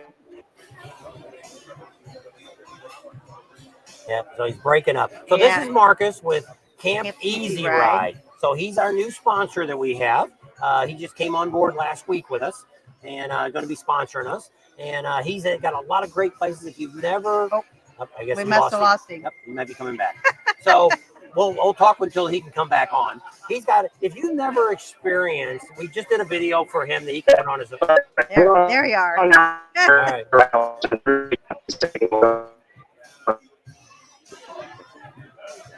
Might not be able to. We might have to do it another day. You're really breaking up. But we'll talk a little bit about what he's got going on. He's got. If you've never experienced. Hey guys, We're gonna try to hit we're gonna try to see if that's any better because this just keeps going in and out. All right, guys. Okay. Sounds good. All right.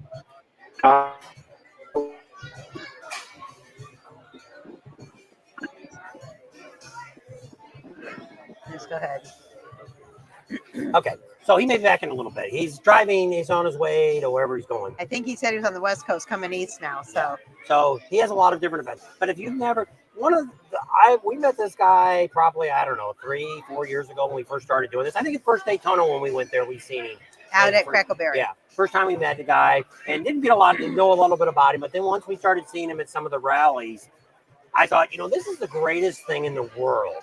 Because we see this, especially in Sturgis, where people come in on their motorcycles. They'll go down to Walmart. I don't know if they have somebody go down and pick it up. I don't know how they'll do it. They'll buy a tent. They'll buy all this different stuff, a blow-up mattress. A pillow.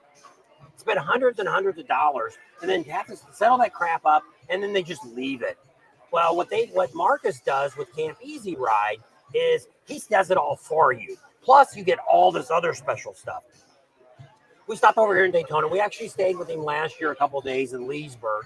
In the tents and stuff. One of the biggest things out of everything is the camaraderie that you get to where you meet all these people. Some of these people have been going for 4 or 5 years with him, been coming to a lot of the same events. and seeing them and having such a great time. Some of them go there and never even, like in Leesburg, they go there and never even get time to ride their bike. They're just, he brings a hot tub out. If it's hot weather, he'll bring a cooling tub. They got all these games. He's got a mozo. He's got drinks and stuff. He's got a party bus that comes in most of the time on a lot of the thing. One night they'll go out on a party bus, and he does everything for you.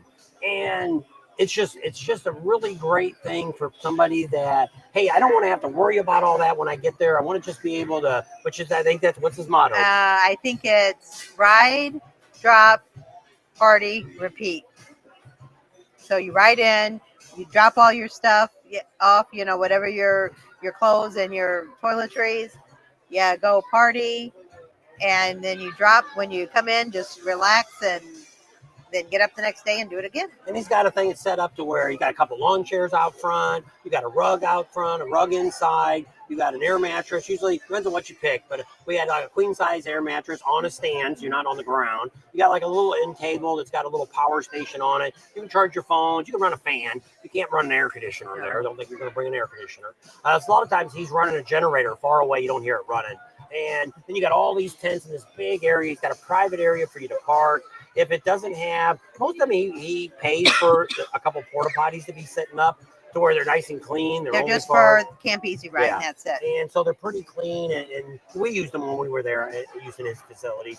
And he's got a lot of different amenities that come along with this, and it's a really great thing. And we've talked about it over the years. And he called us up about a month ago. Well, he actually called me around the first year. Said, hey, can you put me up a proposal? We'd like to sponsor you guys. And so what you're going to do, you're going to see some videos. This one really, lives are a little harder for me to do because we got our logo here. Where what it'll be is, you've probably seen some of the other videos we did. We had last year, we had the toothpick guy that they sponsored a couple of videos for and gave us a little bit of money. And so this is the idea. This is to help with the expenses that we have.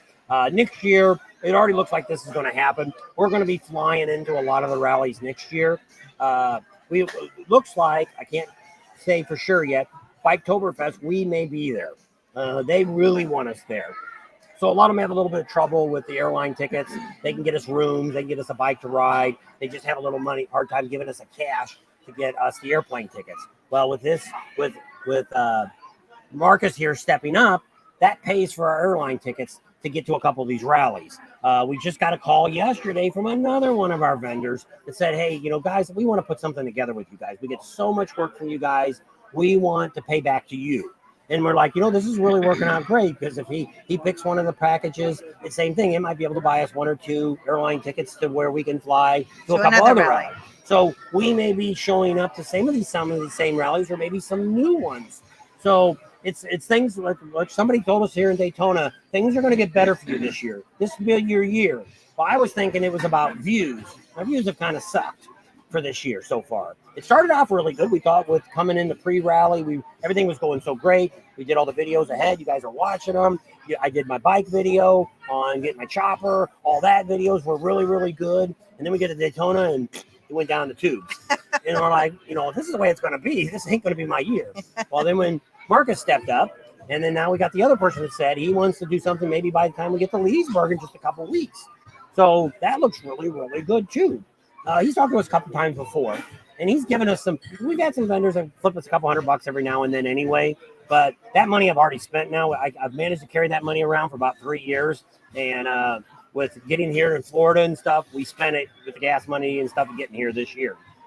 So things may be changing for us. So things may be getting a little bit better, and the idea is what we'd like to do is we're here for a month and a half now waiting for Leesburg to start from Daytona being over. We just went home. I could have started working on my chopper. I could have pulled the heads off. We already found Dark Horse. Dark Horse is going to do my heads for me. They're going to put the pressure relief valves in. So I don't want to do it myself. People say, oh, you can do it. Hey, if you're off a little bit, how hard is it? And then I got to go around and find new heads to put on it. So I figured, hey, if I send it to them, they're like, oh, yeah, we'll do it right. It'll be perfect. You won't have to worry about it. And so sounds good. We'll call you. We'll talk to you in August when we get to Sturgis. We'll talk to them and say, give me the shipping address, and in about 2 weeks, it'll be there. So I'll pull them off as soon as I get home, send them off, and get that done. And then once I get the heads done, the pressure relief, then we'll start figuring out what else I got to do with that. Probably going to put a starter on. I already looked at that. I tear half the damn motor apart to get the starter in. So it ain't a big deal. Needs a new seat. Yeah, I got to change the seat. Or put some padding in it, one of the two. And so So Skippy asked about my Mustang seat. Yes, it is higher, but he did put lower shocks in the back, 10.5 inches where it was 13. So that should help. I guess I haven't you did ridden sit. it. You haven't ridden, but you sat on it, Okay. and you were flat-footed now. Because And with so- that other seat on was very lower. Yeah, she but had brought her feet back up off the ground. So we're going to lower the front too. We're going to get a spring kit for the front to drop it 1 more inch. I didn't realize that the 1200R sits up higher than a custom. I should have looked, and I didn't do that. So the spring kit that we had Rick Rack put it back down to factory height, which is already a little higher than what she was used to on her first Sportster. So we're going to fix that. So that I'm probably not going to do till I get home. I'm going to do that probably in the shop. Unless one of the vendors decide they want to do it for us. But if they don't, I'll do it at home, be a video. You guys can watch me change the shocks in front, put new springs in. Not a big deal. I've now watched it twice. I can handle this. Right. So I'm one of these guys that, because people always say that, I'm not, which I tell you, I'm not really a motorcycle mechanic. Never was. I won't be one to complain that I am. But I've been an auto mechanic probably for 20 or 25 years. I was an auto mechanic. Yeah.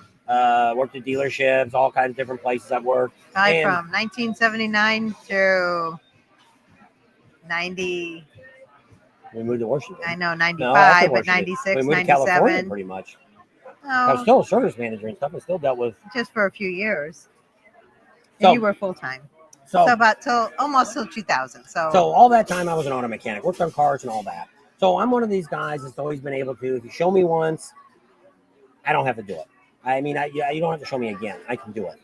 And so nowadays with YouTube and with, service, I used to have to deal with service manuals. If any of you ever knew about Mitchell or Chilton manuals, never, ever, ever, ever had anything that you really needed in it. Had specs, but if you wanted to know how to take a window regulator out, they'd show you a picture of it. And you figured it out yourself. And that's pretty much how I was most a mechanic most of my life. You just had to figure crap out. And that's how you fit it. And I've rebuilt engines, 70s, 80s, not much into the 90s. And that's what people say. Why don't you have any cars? I'd love to have a Barracuda. I would love to have, I still want a Jeep. I'm still looking for a 79 Jeep CJ7 Stingray. with a 304 motor in it. 74 Corvette. I had a chance to buy a 427. Back when I was 16 years old, my dad wouldn't let me buy it. I'd like to have about a 74 Stingray, somewhere in that. I like that body style. It's my favorite. What else would I like? She wants to get her. She had a 66 Impala. She'd like to have that back again. Those cars I could work on. Like the other day, Willie from the Chopper Time show showed a set of points. Who remembers this? I said, who remembers you can use a matchbook to adjust them? That's why I always like to give that little extra point that not everybody remembers that. But actually, a matchbook works perfect on the old matchbooks. Used to work perfect for setting those points when you needed them. if you can Yeah, you find can't matchbook. find. Nobody's got points anymore though. So it doesn't matter. Well, it used to be on a GM car. Number one thing that went wrong with a GM car was the rotor burned a hole in the rotor. So you carried a rotor, and on a Chrysler, you carried a baluster with you. A little baluster that mounted on the wall. Those are the things I kept in my tow truck all the time. It was almost a common thing. There's only a couple of things that would go out. The fun thing is to take a condenser from that point set, lay it on a guy's toolbox, and charge it up. You ever do that? That's a lot of bolts come out of that thing. We used to do some crazy things when we were Full signal mechanics. now. Okay.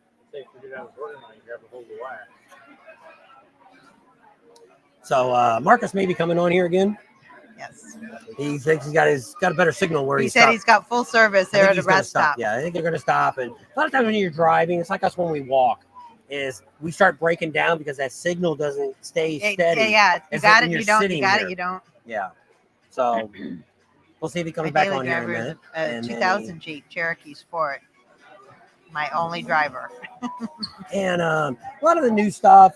Well, see, back when I worked on cars, you had to have a scan tool. Ford had its own breakout box. GM and all that, you had to have a different scanner. Chrysler, I don't think they even had a scan tool for Chryslers. They had that stupid, their brain was in the air cleaner there. And so, yeah, there's a whole lot of things. And if it had YouTube back there, I probably would have still been working on cars. I got to the point where at the end of my career, I used to be able to bend exhaust. I used to make Y pipes and all that, dual exhaust, all that. I was front end. I could do front end alignments, four-wheel alignments, thrust alignments, all that. Did front end work, and I did brakes. Those ended up being at the end of my career, got to be, because with all the new computerized stuff coming on, brakes were computerized and stuff, it was just too hard to keep up with everything. And that's why I say there's no such thing as an automotive mechanic today that knows it all. You can't. You know, you should take your car to a transmission shop. If you're having an engine rebuild, take it to a guy that does engine rebuilding, because you don't want a guy that rebuilds transmission. He does one every 6 months versus a guy that might do one every day. You're going to get a better job. So that's my automotive. So now, how long ago was Mr. Robinson in the Harley Davidson business? He wanted to know if we ever met Mr. Robinson from the Robinson Harley Davidson in Daytona. No. Oh, are you talking about Rossmeyer? Bruce Rossmeyer? Yeah, didn't see him. There he is. Bruce Rossmeyer died got killed in Sturgis right before we started this. Like 2019 or something. All right, let me see. Adding back in. There he is. Hey, look Hey, sorry about that, guys. That's all right. That's all right. Life on the road. Believe me, I know how that is. When you said Yeah. you were traveling west to east, I was thinking you were in California coming back to Florida. You're just talking about Florida.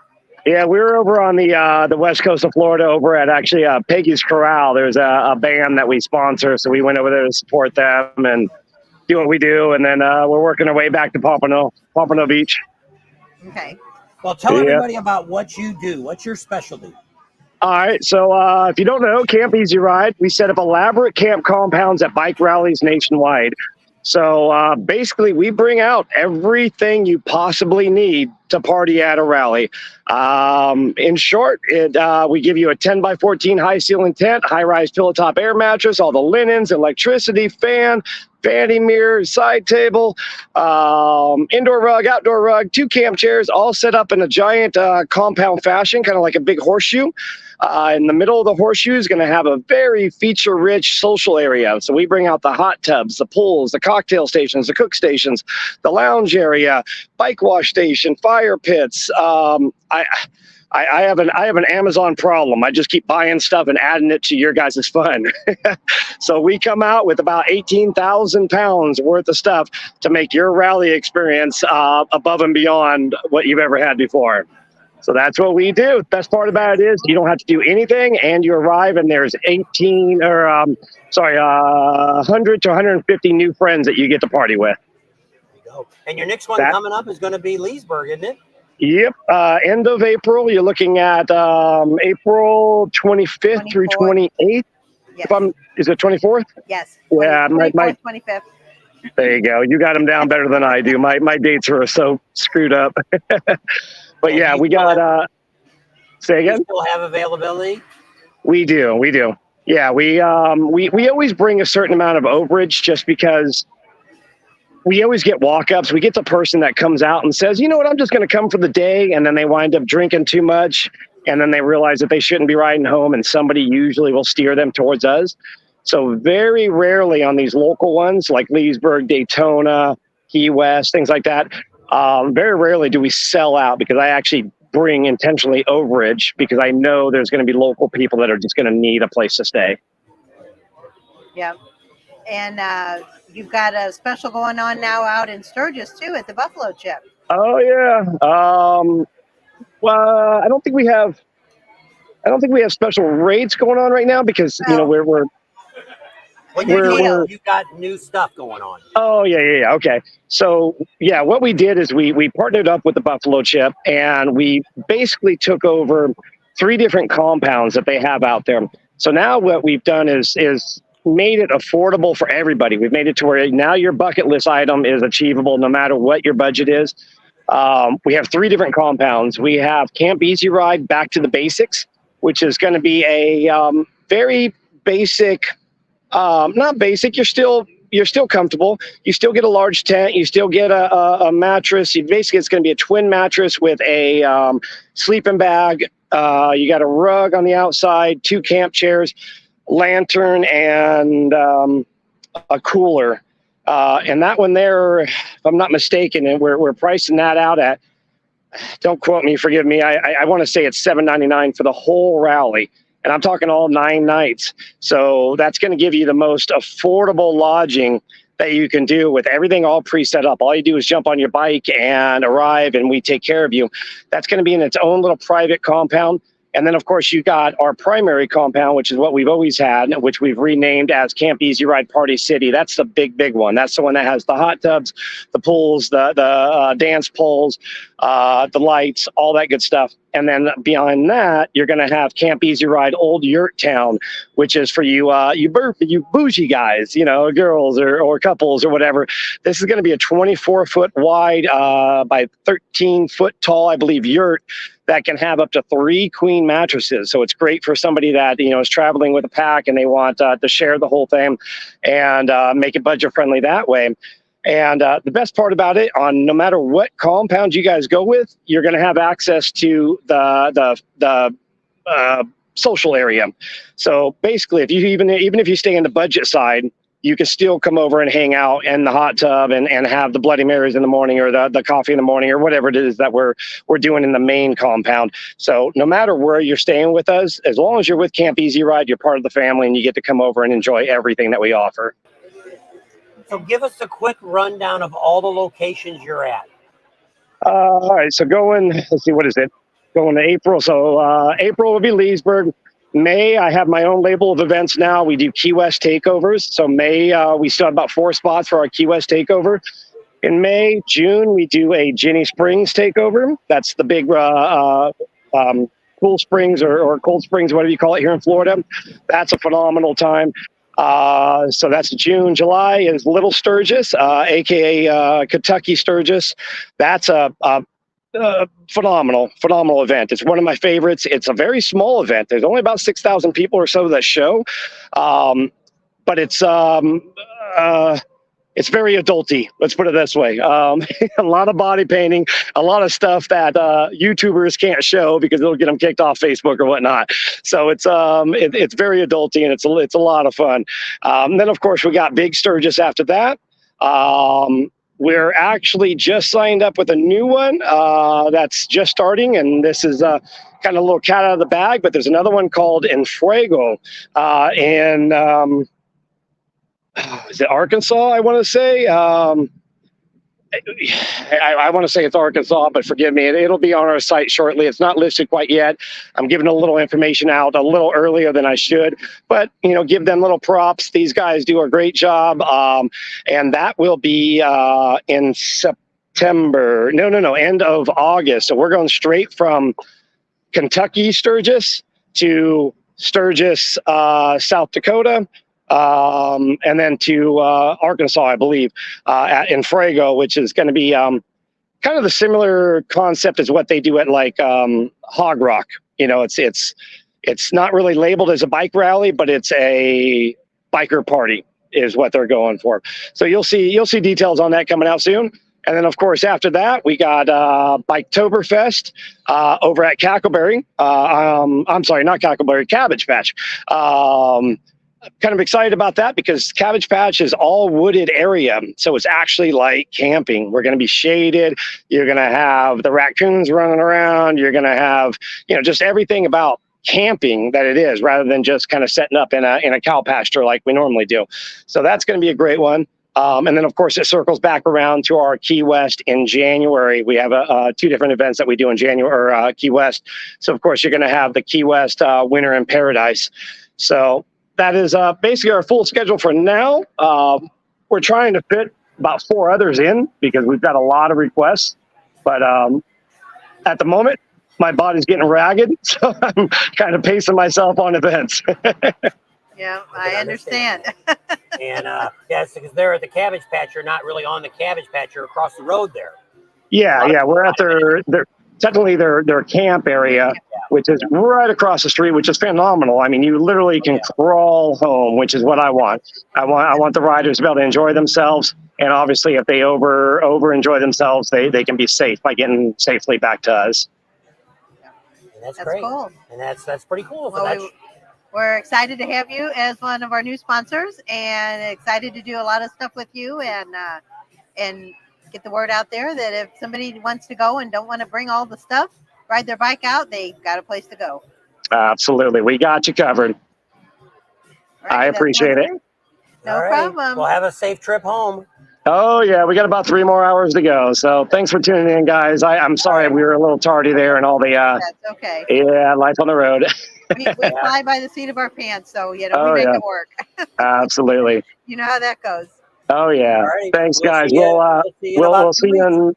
in. Will we see you in Leesburg? Are you guys going to be out there? we'll be there. Yep, Awesome. we'll be right there. Definitely come on by. Okay. All right, Take care. guys. Talk to you Bye-bye. soon. Bye now. Okay. So that was Marcus. He's got Camp Easy Ride. You can actually go there. He's got a Facebook page. He's got a website. All kinds of great information. He's now one of our sponsors. Or actually, he's the only sponsor at the moment. And to join the club and all that. So we do appreciate him. And like I say, he does have a great product. We've stayed there before. Maybe it's not for everybody, but it's still, if you're going to, what his passes include is just like if you rented a trailer or anything like that, you still at the Buffalo Chip, you got to buy your bracelet still. Sorry, I wasn't putting the things up. They have a platform they put the air mattress on, so you're not sleeping on an air mattress on the ground. So I guess he called it a cot that he puts the air mattress on. So now you have to buy your own wristband to get in. Put aside half a day for me. Hopefully, rally expenses are paid for. Hopefully. Thanks, Ray. I was going to say I need a pass still. That would be nice. I've heard that Little Sturgis is really fun. We've heard that too. We've heard that too. A lot of people invite us to that. One, we really can't film anything there. Two, it's a really short rally. And two, it's coming up right up against Sturgis. It's too close. We did Milwaukee last year. We did Milwaukee. Yeah. And that was a month ahead. That ruined my Sturgis. We can't do like here. We're getting to Sturgis on June 10th already this year. And they're like, why? When you watch all the videos on our rides, the number one thing that I've been asked this last year is, hey, I'm coming to Sturgis. I got 3 days. What can I do in these days? Well, that's what we're going to do. We're going to go out and show you, like, if you want to go out to Devil's Tower, we recommend doing a day's ride to Devil's Tower and do a bunch of things along the way. So we'll stop along, even though some of the things may not be open, we'll still be able to show, hey, here's where we're at. We're going to stop at Stone House Bar. We'll stop there and show you Aladdin. where that's at. Go to Aladdin and do all this, and we'll show you how many miles it is. We'll tell you how long it took us to get there. You'll have to add maybe a few miles. But a lot of times in Sturgis, unless you're doing a Saturday ride during Sturgis or Sunday, you're usually not that bad at traffic. And then what we always recommend is early start, early. If you're coming during the, even when if you want to do riding, go to bed early and get up early. And if you want to do partying, don't plan on doing a lot of riding unless you want to be in traffic. Or you figure out. It's like we've always done. We've always gotten our riding done when we went to the rally right away. We would, like, if we got there like on Thursday, Friday we were already out getting Needles Highway, Iron Mountain, Custer, getting all that done right away. Then we would get Saturday, maybe we'd go down to Deadwood or go to Spearfish Canyon or something that you knew there's going to be some crowd, but not totally crazy, but it could be. And, then kind of hang around town and go to some of the bars and stuff like that. And then come Monday, start over again. Get your butt up by 8 o'clock. Get out to whatever ride you want to do by 9. You get up at 8 o'clock. Even you can do it on Saturday. You get up at 8 o'clock and go to Needles Highway, and you'll beat the majority of the people down there. You won't have to sit an hour or two trying to get through the eye of the needle or whatever you're waiting on. Because then you get people that come up there in motorhomes trying to get through that. Cars. Or a rider truck, U-Haul truck. And they got to turn around. It's crazy. Talk to you guys tonight. Okay, bye, Tony. If you come to Leesburg, let us know, Tony. I think you can message us on Facebook. So we'll talk about, since we got that all done, we'll talk a little bit now about Leesburg. So we went out to Camp Easy, not Camp Easy, right? Actually, Camp Easy Ride's going to be there. Where they're going to We're be. at Windy Acres today. We went out there. We're going to do a little video for those who've never been there, show you where downtown is, how many miles it is. We highly recommend, if you're going to RV, get a generator. Rod King here, he's coming out, and they're going to party out there with us and do some things. We got some great things coming on. One of the things I'm not supposed to say nothing about, we're going to have topless bull riding. Did I say that? We're going to do some biker games. We're going to have some stuff starting maybe on Friday and Saturday around 4 to 6:30 or 7. We're going to do some adult games. We may do a barrel toss, a keg throw, a keg roll with your bike, maybe a slow race. It's not going to be a whole lot of stuff going on, but a few things to kind of get back into the motorcycle. thing. You know, before they do all their stuff, they have a wet t-shirt contest planned out there. They got a lot of other things going to be going on. But this year, he's kind of kicking it up the next level. He's never had hard alcohol there. This year he is. So this year he's stepping back, and he's actually hired a company to come in and handle the liquor. So he's going to have beer. I don't know if they got wine. I forgot to ask about wine. I think beer, wine, and hard liquor. And well, they never had hard liquor before because he never paid extra for the permit. It's beer and wine. So now he's got somebody coming in. They're going to have the hard liquor now that you'll be able to get there. Not as much free stuff. He's going to give a little bit of free beer, but we're not going to talk a lot about that because he hasn't decided how much he's going to give away. Or what days. Yeah, on what days he's going to do that on. So we'll get more information, and a video will be coming out sometime probably next week. They're going to start having a breakfast by the same guy that does the lunch and the dinner, the guy that does normal cooking. He's going to take over the breakfast. Last guy kind of fiddled out there towards the end. So they're going to take over the breakfast, and should be a lot better for the breakfast. So they're going to have some more good things going on. Professional Monkey's going to be there, and he's going to help us out a little bit. He was supposed to be the other person coming on, which I don't think he's going to make it tonight.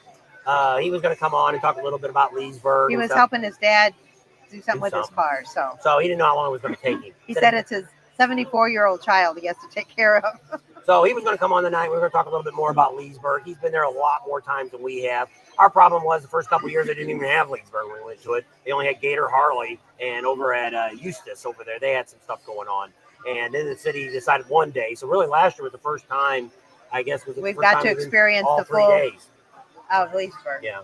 So I like Leesburg. And, you know, Monkey always talks about it too. Leesburg is more of a local rally. You get more, you know, it's very not hometown feel. Yeah, you don't get that. It's not so cliquey like Daytona is or Myrtle Beach is.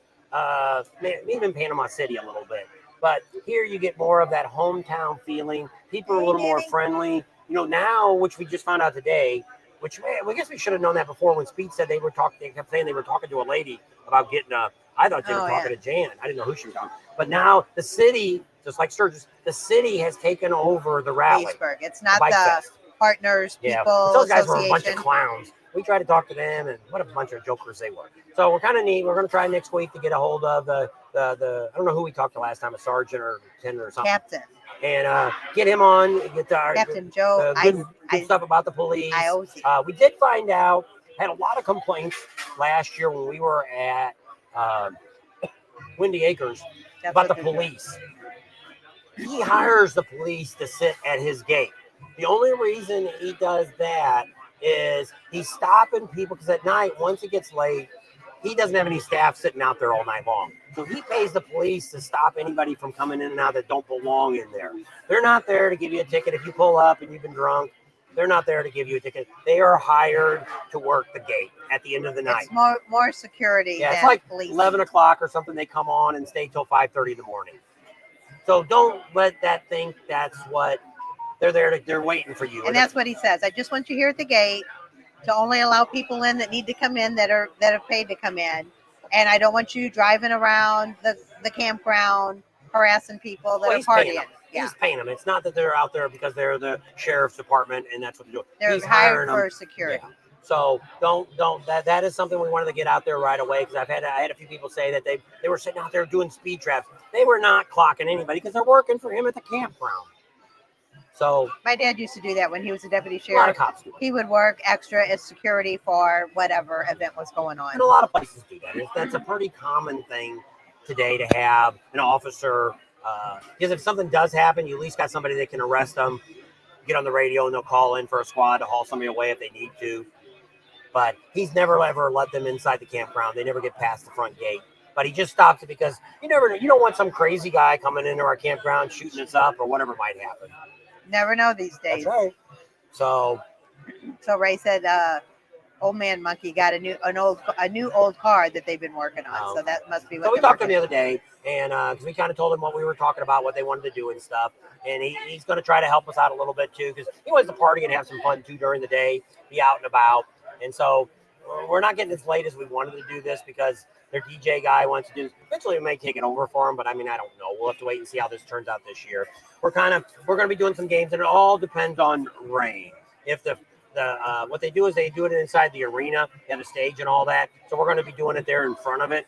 We'll be in front of the stripper pole, and at the far end is where the bull's going to be riding at the Topless bowling. He's just got to sign the paperwork. It should be because he just had them there, but of course it wasn't Topless. So we just talked about. They had a rodeo this past weekend. And so they brought that out, and he thought it was really cool, a lot of fun. He talked to him and said, "Hey, you guys want to come out?" And normally it costs like $5 to ride the bull. And so what we're going to do is do a topless ride. So if you ride this bull and you stay on it for so long, you're going to get some kind of paper that you can come back on Saturday night and get some cash if you stay long enough. And so that sounds like it might be some fun. So maybe something to think about. I also talked to him about like the wet t-shirt contest. Typically, if you're coming in from the street, you still got to pay to get in. Well, which I told him, and he kind of thought the same idea after I told him this, that if you want to be a contestant, you pay to come in.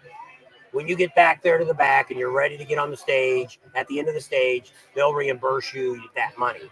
For coming in. Yeah. So that way it doesn't cost you. So you didn't have to pay to be in the contest. Yeah, to be in the contest. So just something I threw that out to him. He's like, that's a good idea.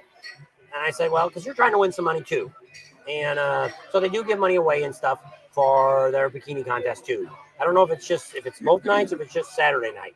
We'll get the whole thing. And I think one night he wanted to do the wet t-shirt like Friday, and then Saturday was going to do the topless pole ride. Okay. So we'll get more information because we just sat down with him today and spent about 2 hours out there going through all the stuff that we told him. And he's like, Rowan yeah, knows. Sounds good. And so he says, let me get it all ironed out. You guys decide exactly what you want to do, because we're probably going to end up doing the adult games are going to be underneath the pavilion where the band plays from 4 to 7. And when they take a break, we'll have 3 or 4 different games, adult games play. So that'll be a lot of fun. And then out on the field during that time, we'll be doing some of the bike games if you want to interest for that. So we're still trying to see what kind of prizes you'll get. For the adult games, you don't get any prize. It's just the fun of doing some of the crazy stuff that we're going to have you do. But he said something maybe about a t-shirt or something. Yeah, we'll see. We'll see what happens. And so that's pretty exciting. So I'm really excited about Leesburg this year. So put that on your calendar. If you're any way to get some time off, what's the dates? For Leesburg? Yep. The 24th through the 28th. Well, that starts on the 25th. Yeah. And so this Gator starts is Wednesday. Wednesday. The city is Thursday, Friday, Saturday, right? I think so. 25th through the 28th is the. So the Gator's open one extra day. So if you want to get there and have your bike worked on or anything like that, actually some of the guys start rolling in the weekend nice, before. Take care. So you can check it out, and some of the vendors are already there. The weekend before, when we were there last year, we got there a little bit early, and there was already a couple guys who were already there doing work already. So if you're thinking about getting something done, you're local, you might want to check with your favorite one. Fair and Exchange comes out. All About Customs is coming out with the handlebars like we did in the Fat Bagger. Air shocks, a fat tire, all that's there. If you want to get a fat tire kit, you got a color code. Give him a call. Let him know what you have, and then he'll bring it for you, and then that way you get it done. Nothing wrong with some of these other guys that put on the fat tire kit. But, if you're going to go to all that trouble and put a fat tire on, you're going to put a primer fender on my bike. Now, even though it's not that big a deal to take off, it's still just one more thing you got to deal with when you get home. I'd rather have it already done, have somebody put it on, they make sure they don't scratch it or anything, and you're good to go and you can ride it and have fun. That's just me. Cal from Chubby Cups is there. He's selling all of his different knives and stuff that he's got. He's there. Tasers and all that stuff. Who else is all there? George is there with cigars. Some of them great cigars. He's down there at the dealership. The handlebar place, KTM. KST. Yeah, KST. Is also there too. I don't know. There's quite a few vendors for such a small property. And Gator's already got a couple new bikes in. They've got the Pan American CVO. I heard nobody was going to get any of those for a while. So I got a picture of it, and we're going to do a video here in the next couple of days we'll put out, and I'll show you that. They also got the retro bike. I feel like I already forgot about that damn things. They did that one, and we ain't never seen one since. And now they got another one finally out, red one. And you know what kind of bike it was? Nah, I just took pictures. I didn't really hit them. It looked like a soft tail to me, but I don't know. It looked like a Heritage or something, but I'm not sure. I got to look at it again. She just told me, and I was like, I snapped pictures. There we go, because we had to hurry up and get back to here. It was already getting late. Yeah. Spent too much time. So we were 2.5 hours out there at Windy Acres. Talking to him and trying to get it all straightened out and what you guys want to do and have a great time. So we're probably going to show up either Tuesday or Wednesday out there. He officially opens Wednesday. You can come out to his ground and whatever his price is. I don't know what his ticket price is. Per person, and it's very inexpensive. You can come out there And for. it's boondocking though. No, Now, he does have no. showers, and he has some pit toilet, or not pit toilet, but he has some Johnny on the spots. They got some regular toilets up front. I guess they got a water hose there that if you needed water, I guess you could pull your trailer up there or get a damn big hose and drag it all the way out there. A lot of great places for tent camping. He's got some shade and all kinds of stuff. You go around the front of his property. He's got that all the way fenced down there. So we looked today. You can take it out. You don't need it. So we took it today. So from the dealer or from Main Street to That's what she Windy Acres is exactly right at 5 miles. So that's not a bad drive. So not So too bad. Six says it's the Hydroglide and it's beautiful. It's a Heritage. Okay. I thought it was a Heritage. That was my first look at it. I thought it was a Heritage, like quick looking at it. And it's Hey, pretty good. Ryder, how are you? Ryder X isn't on unless he's not talking. Yeah. He's being silent. He's hiding. Wants to make sure we're not talking about him. Yeah. He says he's going to Sturgis, but I think his wife told him, "You can't go. You gotta stay home." I know it's the new ST. Looks like my old 1984 FX RT. I'm thinking it's the paint job and a motor swap. So we I went to the could Sturgis the sell first it and time. be What did I rich. tell you? When you went to Sturgis the first time, How did I break it to you? we're going to Sturgis. See, that's how it works. Call in your vacation. Well, we'd been watching the Full Throttle show, and he kept saying, "Oh my gosh, we need to go. Finally, one day, he just said, "Put in your vacation. We're going to Sturgis." So See, that's how you work it. I didn't ask her if she wanted to go to Sturgis. I said, "We're going to Sturgis." And so we did. we did. And it was all right. Then Barney 5 pulling us over. She had a broken leg. She had surgery on her foot. She didn't Yep. really have a broken I leg. was in She had a a walking cast. walking cast. I Yeah, just the day before we left, I got my cast off. But we had fun. Other than being stuck on the bike with the bison all around me, and I wasn't able to go I'm anywhere. taking pictures, and she's like, "They're coming at me. They're Well, coming they at me." said when they start snorting and scratching, that means they're getting ready to stampede or go. And they weren't too far away from me, probably 10, 20 feet, if that. And the one starts snorting and scratching. I'm like, they're getting ready to go. They're getting ready. And he's like, they're not going to run into Just you. sit So they still. come to the bike and they go around me. And I'm just like, oh my God. So they can see they're not blind. And they weren't. And you got to watch it, which is weird about the bison. Out of all the years we've been out there, there's only been 1 year that they were in heat. Now, if they're in heat, you really don't even want to go out there. They charge anything that moves. They think the bulls think it's another bull. If it's a motorcycle, a car, a semi, it'll charge whatever it is. So we were only out there once when they told us be very, very cautious about them. And we didn't have any of them charge us, but We've seen a couple I'm get not. charged. I don't go pet the fluffy cows. I get pretty close. I don't get around the babies. I never turn my back to them. I walk backwards when I go back away. I've been yelled a few times by the rangers, but I have never, ever, ever, ever had any of them pay really any attention to me. They look at me and I stop. I've been out in the woods.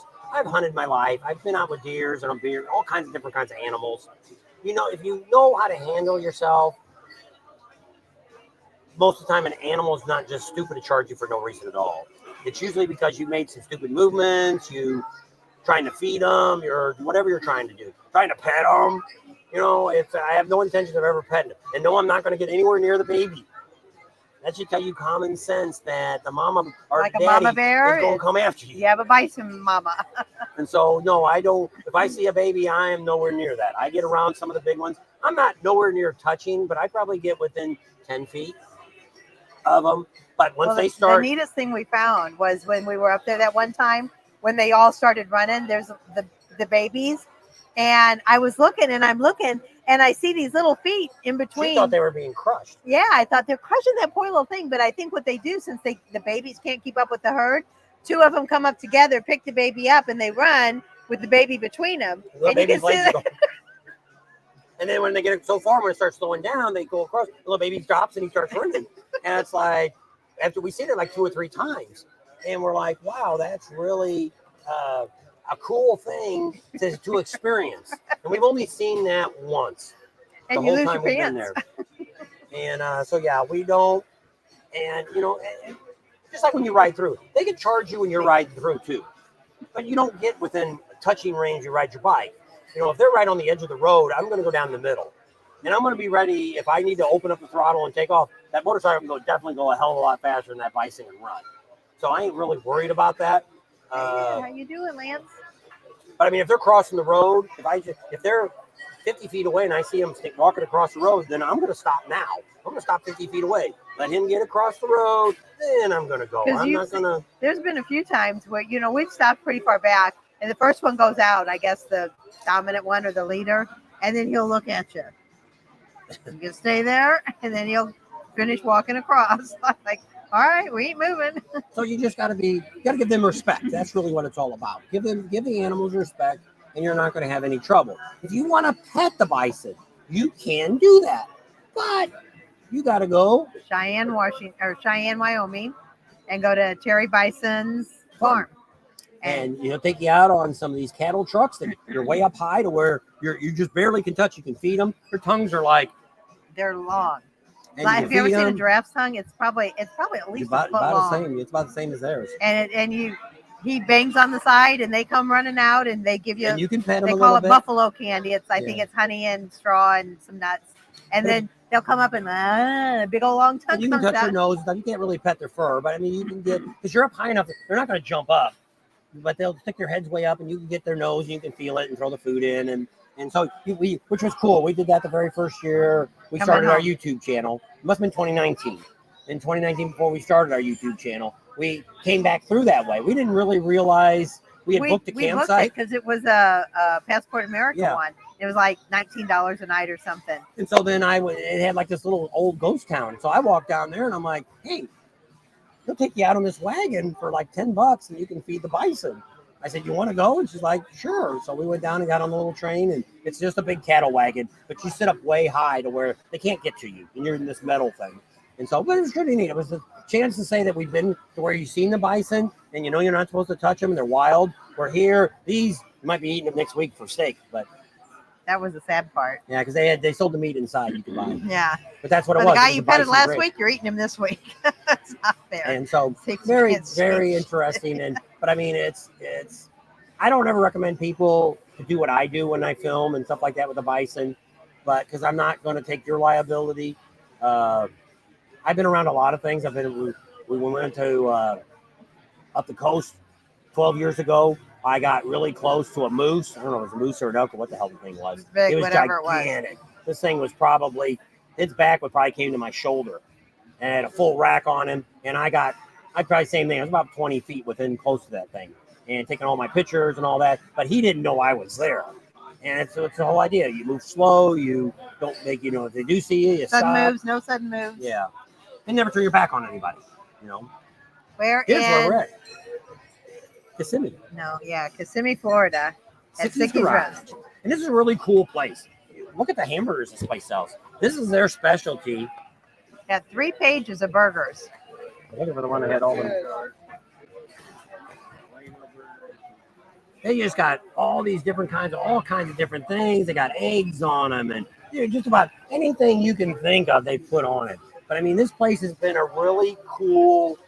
We've dealt with the very first time we ever met one was one up in Rapid City. You go to Sicky's Garage. They have a bike night during the summer, about every night up until Sturgis starts.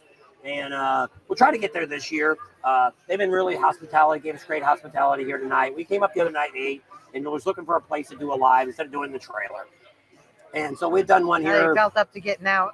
But now that you felt up to getting out, and it's been almost 2 weeks. And food's pretty good. I had a hamburger the first time. I had chicken strips today. They kind of cooked them over, a little overcooked, but it was all right. They had tater tots. They have tater tots and stuff. You don't want fries. And they got all these different kinds of hamburgers and stuff. And what did you guys have? What was the burger you had? That black and blue. With the black blue cheese. And blue burger is what they ate. And she normally doesn't like to eat meat. And she said it was really good. She was very happy with it. So that was kind of exciting. So if you're ever in this area, it's in Kissimmee. It's right down here on I don't know what the hell it is. What is it? 192. 192 is what we're on. Way before Disneyland. So we're not too far from Margaritaville. It's right down the street. Oh, the is water it really? park and all that. Are you really? If you sneak through the backwoods? No. He That works at Black the Animal Lane? Kingdom, and he said it's Black like Lane, Black Lake. says it's only about a mile across this field is actually what Wild Kingdom is right over there. Animal Kingdom, sorry, Wild Kingdom. Animal Kingdom. It's got animals in it. What more you want? So Lance said he loves the Kiss. The RV park is really nice. I'm at Mustang Island in Corpus Christi. We like that Padre Island and all that stuff. I'd like to go again, but we've never gotten back down to Florida. For us Texas. to travel, Texas. So for us to go home and turn around and come back and go down to Galveston and all that, it's just too far for us to drag a trailer. We had talked about that before, about maybe getting a van or maybe get a camper. Well, I don't want to drive my truck anymore. After this trip, we're about done pulling the trailer, other than maybe Sturgis. After this, we'd like to fly Rod in. King and Marisa. Here, we'll turn you. Just wave. Marisa doesn't want to be on camera. She's camera shy. She's afraid she might turn into a star. But she'll have to start her own YouTube She works channel. at Disney. She says she's I work camping. at Disney, and I signed a contract saying that I won't be on any YouTube channel or any channels at all. But see, that's you talking, not you just showing up. Because if I just scan this restaurant, you might get in it. But I'm not allowed. You couldn't stop me from filming you. If you were sitting in this restaurant and I just strolled through here with my camera, she's arguing saying that Disney won't allow her to be on YouTube. But what it is, I was the same He thing works when at Disney. and the idea, what you look at is Don't tell they don't anybody. want you. No, he won't. You won't. You watch. They won't. If I lose my job, You won't. You call me if they want. She's afraid they're going to lose her job. You call me if they tell you you can't. You didn't say anything. So what they want to do. I used to work for a gas company They in didn't even see you. California. You couldn't be in your uniform on any kind of media at all. Okay, because you're in uniform. But once you leave clothes, you are not on their payroll. As long as you're not talking about Disneyland, there's nothing they can do to you. If you come up and said, hey, I want to talk about my makeup I have on, and you talk all about that, as long as you don't mention Disney, there's nothing they can do to you. So have we ever been to Camp Margaritaville? Is No. that down here in Florida? No. I didn't know there was a camp. I'm not the one that's in Panama City. And they have one there in Panama City. We have never done Disney's campground. Most of the time it's because those things cost too much. What is for it? us to go to. Wilderness? Yeah. Fort Wilderness. I would love to go there. I want to see they don't get a discount for that. And I can't justify It's like $150. no, I think it's like $400 a No, it's night. like $150, $200 a night. Yeah, you're not going Christmas. But I mean, if I want to go right now, it's probably about $150, $200 a Good night. night, Scott. So I'm not paying it. I'm not even paying $100 a night. Wait until you see the new Camp Margaritaville in Galveston. It's the most insane campground. Where'd they build that at? But Were they building one when we were down there? Remember we stayed down at the what is the one we stayed at? Panama. Well, we No, stayed that in- was at Galveston. I know, Remember? but it wasn't that. But they had everything there. They Well, had, it was more for kids. If you brought would never kids have with to you, leave the campground. if you had kids. They had a water park, they had a bunch of pools. And a lot of people said they had stayed there. Well, it's the same thing. We paid like $1,500 to stay there during the bike week. And but it was a nice campground, but it was On more Crystal Beach. yeah. Okay. So I'll have we'll to look look it for it, up. but we're not going to stay there. There's But the Devin problem we had Mike. with Galveston, going back down to Texas, is that gas to get there and the wear and tear and all that stuff. So if You we guys ever travel get sick? down there, because I wanted to stay on the beach, camp out on the beach. I still want to do that, but I don't On know. Padre Island. Yeah, don't know when that'll ever happen. I don't know if we'll ever make that one or not. But we thought we'd go to Galveston last year. But when I got home and I started sitting down and figuring out how much it was going to cost for gas, it's like, I can't justify that. We're not going to do it. We got a place there where you could probably put the trailer. Another promoter down there does the fairgrounds. He's asked us a couple times if we were interested in doing something with him, and we've met him a bunch of times, but we've never agreed to anything. Plus, like I say, that's the problem we have. Now, this year we are talking about maybe doing Mexico, but that way we're only going to Arizona and going down. So we're not going. That's not very far from home. She hates going across Texas. That is the worst state to go across. That's like going across half of the United States. It Going- seems like it. Yeah. I'd rather go from 4 days. Louisiana to Florida. It's a Too long long. time. And then we have to take the 10, which ends up being 200 to 400 miles more. I didn't realize that till this year. Because we kept looking at the map and it's like, it says it's only 2,200 miles. Why? Something ain't right. We're doing Because our we're putting the calculations. miles down every day. And that's what he said. I said, well, he said, what does that say? How to take? but it says to take The like 40. the 40 until you get and go to the 20, and then eventually when you get to Florida, then you get to the 10 or something. And it's like the 10 actually drops you way down to get to San Antonio. because you get to the border there too. And so we never realized that. So you're behind on your comments there, lady. What are you writing down? Well, I wanted to see what that guy's name was. Okay. Must not be in this phone. The guy in Galveston that you said we could Oh. maybe stay with. Well, he's the same one that does the games. I know, but I was looking. It's Joe Blow or something. It's Blow something. $121 a night is not bad. Don't be so cheap. I am. Well, when you look at what we do, we only got retirement money. That's what we live on. And so you got to we still got a payment at home for a house. And I just borrowed some money on the garage to get the concrete down if we don't blow that money before we get home. And so I got 2 payments now. I got on that. We still got to pay. We're still making payments on the trailer. You know, my truck's paid for. We about the new little Ranger. Got payments on that now. So, yeah, more payments than I really wanted to do. Probably shouldn't have bought the Ranger. But we wanted it because when we get home, we park the truck. We don't drive it anymore. And so the 2 other vehicles that we have, her Ford Mustang and my Ford Expedition. Expedition's got 180,000 miles on it. We don't like to go very far with that. We'll do Vegas drive and it stuff. to Vegas. But going back to California, 250 miles, 500 miles, just is pushing. Something could go wrong with it. Her Mustang really needs me to go do work on it. I'd like to fix that up too. We've had that since it was new. The Expedition we have it. That's got 130,000 miles, but it needs new tires on it. They're what are they? 15 years old or something? Your tires? 10, they're 10 or 12 years old. We're 15 minutes over 2 hours.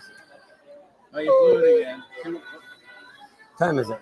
Still got 74 people on. Well, Oh, I where forgot that. is I think what year? 2002. Did you guys have a commercial when you came on? I don't think I monetized this. I screwed up again, but that's okay. Yeah, you can't. Then you can get rich again. I know. Well, if you monetize it before I do it, see, we're going through a second service here. This is going through StreamYard, so I'm not going through YouTube. This is sending it to YouTube. Well, if I go into YouTube and mark the box and say monetize it, then when you first turn on it, you get commercials. Well, I get a few pennies for that. If I don't do that, I get no pennies. So I don't make any money at all on this video until after it's over. Which I would have only probably made maybe $1 if I made that much. Are you But, still on it? yeah, we're still on. So it's not the end of the world. Yeah, it's something I try to do, especially when I do the laptop. Or if I make it on my phone, it's a little different because you can't go into your phone studio and set it up and monetize. You got to use a computer. Stupid YouTube.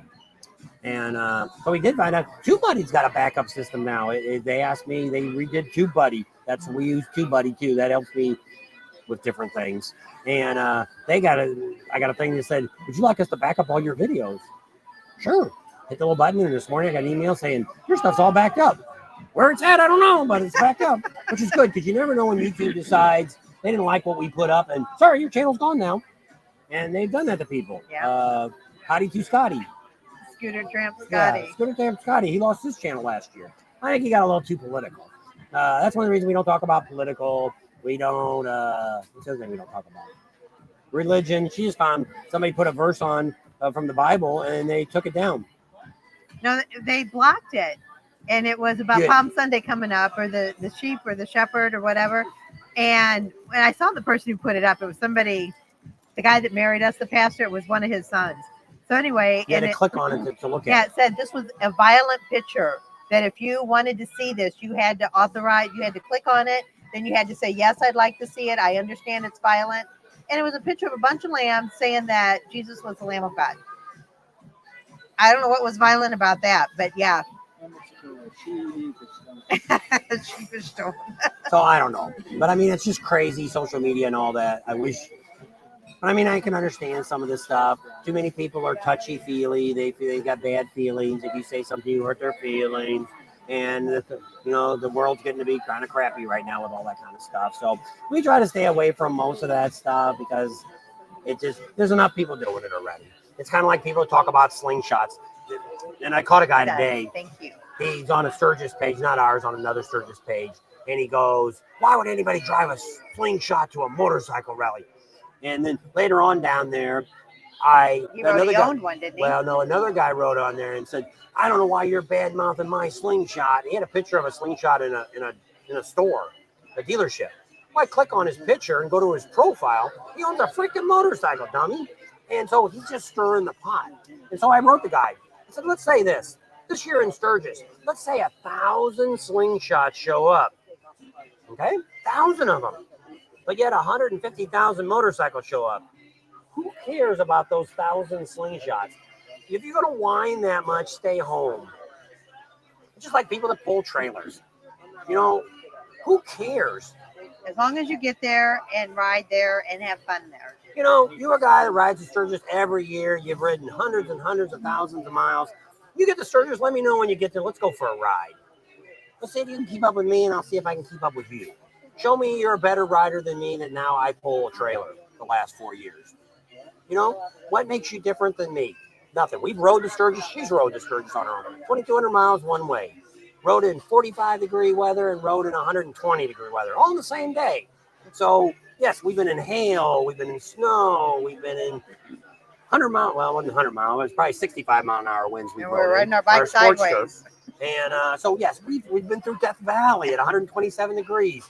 But does that make me any better rider or a better biker than somebody that pulls a trailer all the time? No, because you don't know what that guy does on his free time. Maybe this guy every weekend drives 500 miles on his motorcycle on the weekend, just riding around nonstop. But yet he's coming from New York, and maybe he's got a back problem or a bad leg or something like that, and can't do 2,000 or 2,500 miles on his bike. Plus, maybe he wants to get there and have a good time and ride a hell of a He doesn't want to be pooped out when he gets there. So this year, I'm going to keep track of the miles from the moment we get there to the moment we leave.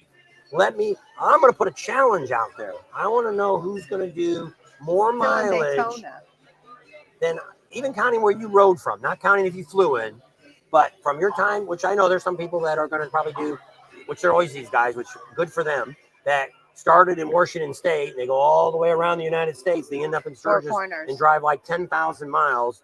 Good for you. I have no interest in ever doing that, but you'll outdo me. But I'll bet you the majority of the people will not ride the mileage that I ride in Sturgis. We're probably picking somewhere between, I should be somewhere between 2,500 and 5,000 miles easily by June 10th to the end of the rally. And that's not riding every day. So, Deb and Mike, one, did you get sick? And two, are you coming to Leesburg? All right. Are you done with your rant? Yeah, I'm done. Any questions, concerns, complaints? Don't get him started again. We'll be on another hour. No, I'm not going to get it. I'm already tired. I need something to drink. Yep, come to Leesburg. Leesburg's the best way to go because we're here early. You know, if you happen to get here a little earlier, a couple days early, we're here already.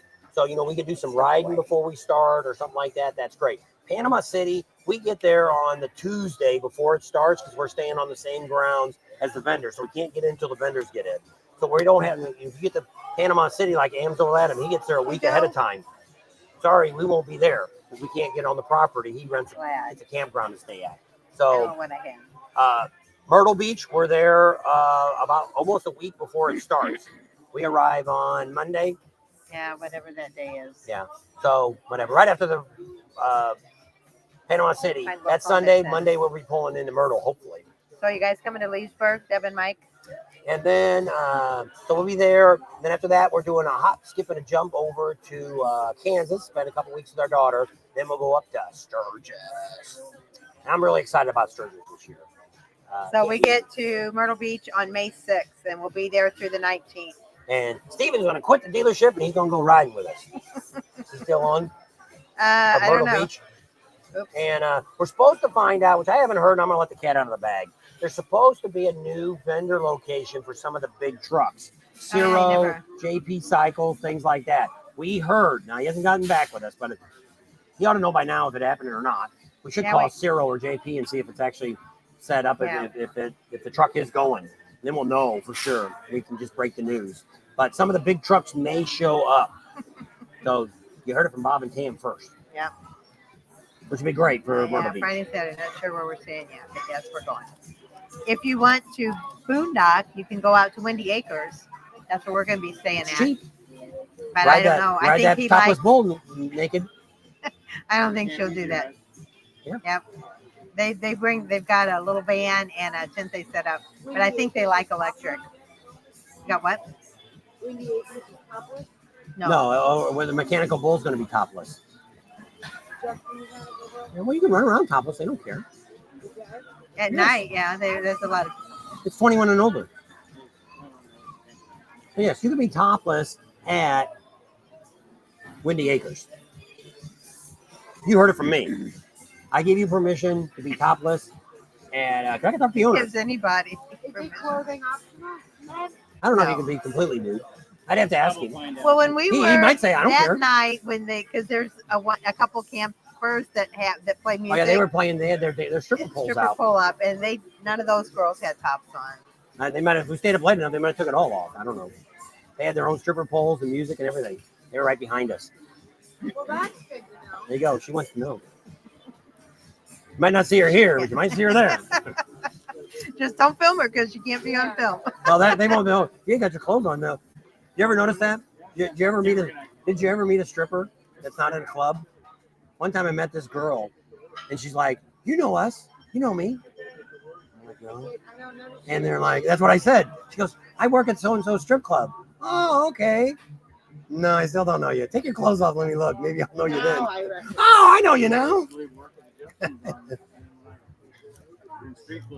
I know. And a lot of people are like They that. do that at You the wear hospital. You know, you wear your uniform, and then you see somebody out like at Sam's or something. It's like, Who are you? All right, I'm all done. That's a must see. Topless Bob on a mechanical bull. You won't see that. My back, it'd kill my back. Are you doing it I topless? No, I'm not getting on it at Are all. you doing it No, topless? she won't do it topless no more. Hi, Joe. She's done her duties. She wouldn't. Now, especially being with YouTube, she's paranoid about it. I think somebody's going to film her in the shower. There you go. She's got pasties. So, thanks for hanging out with us. Sorry we went on a couple rants there. We got Marcus on, our new sponsor from Camp Easy Ride. We had Mike. Don't forget about on that Thursday if you're going to Sturgis at the Buffalo Chip about the Veteran Veteran appreciation. Celebration. Yes, and they're going to do the inductees of the people going in. So quit playing, and we'll see you all Palm later Sunday. on the next. It is. You need a palm, not a cross. The cross is next Sunday. Can't make a Wait. palm. If I go really fast, does it look like a palm? It may be. All right. You guys have a good night. Thanks a lot. Love you all. Everybody take care. We'll see you soon. Bye. Bye. Oh, I hit it. There. Now I got to hit that one.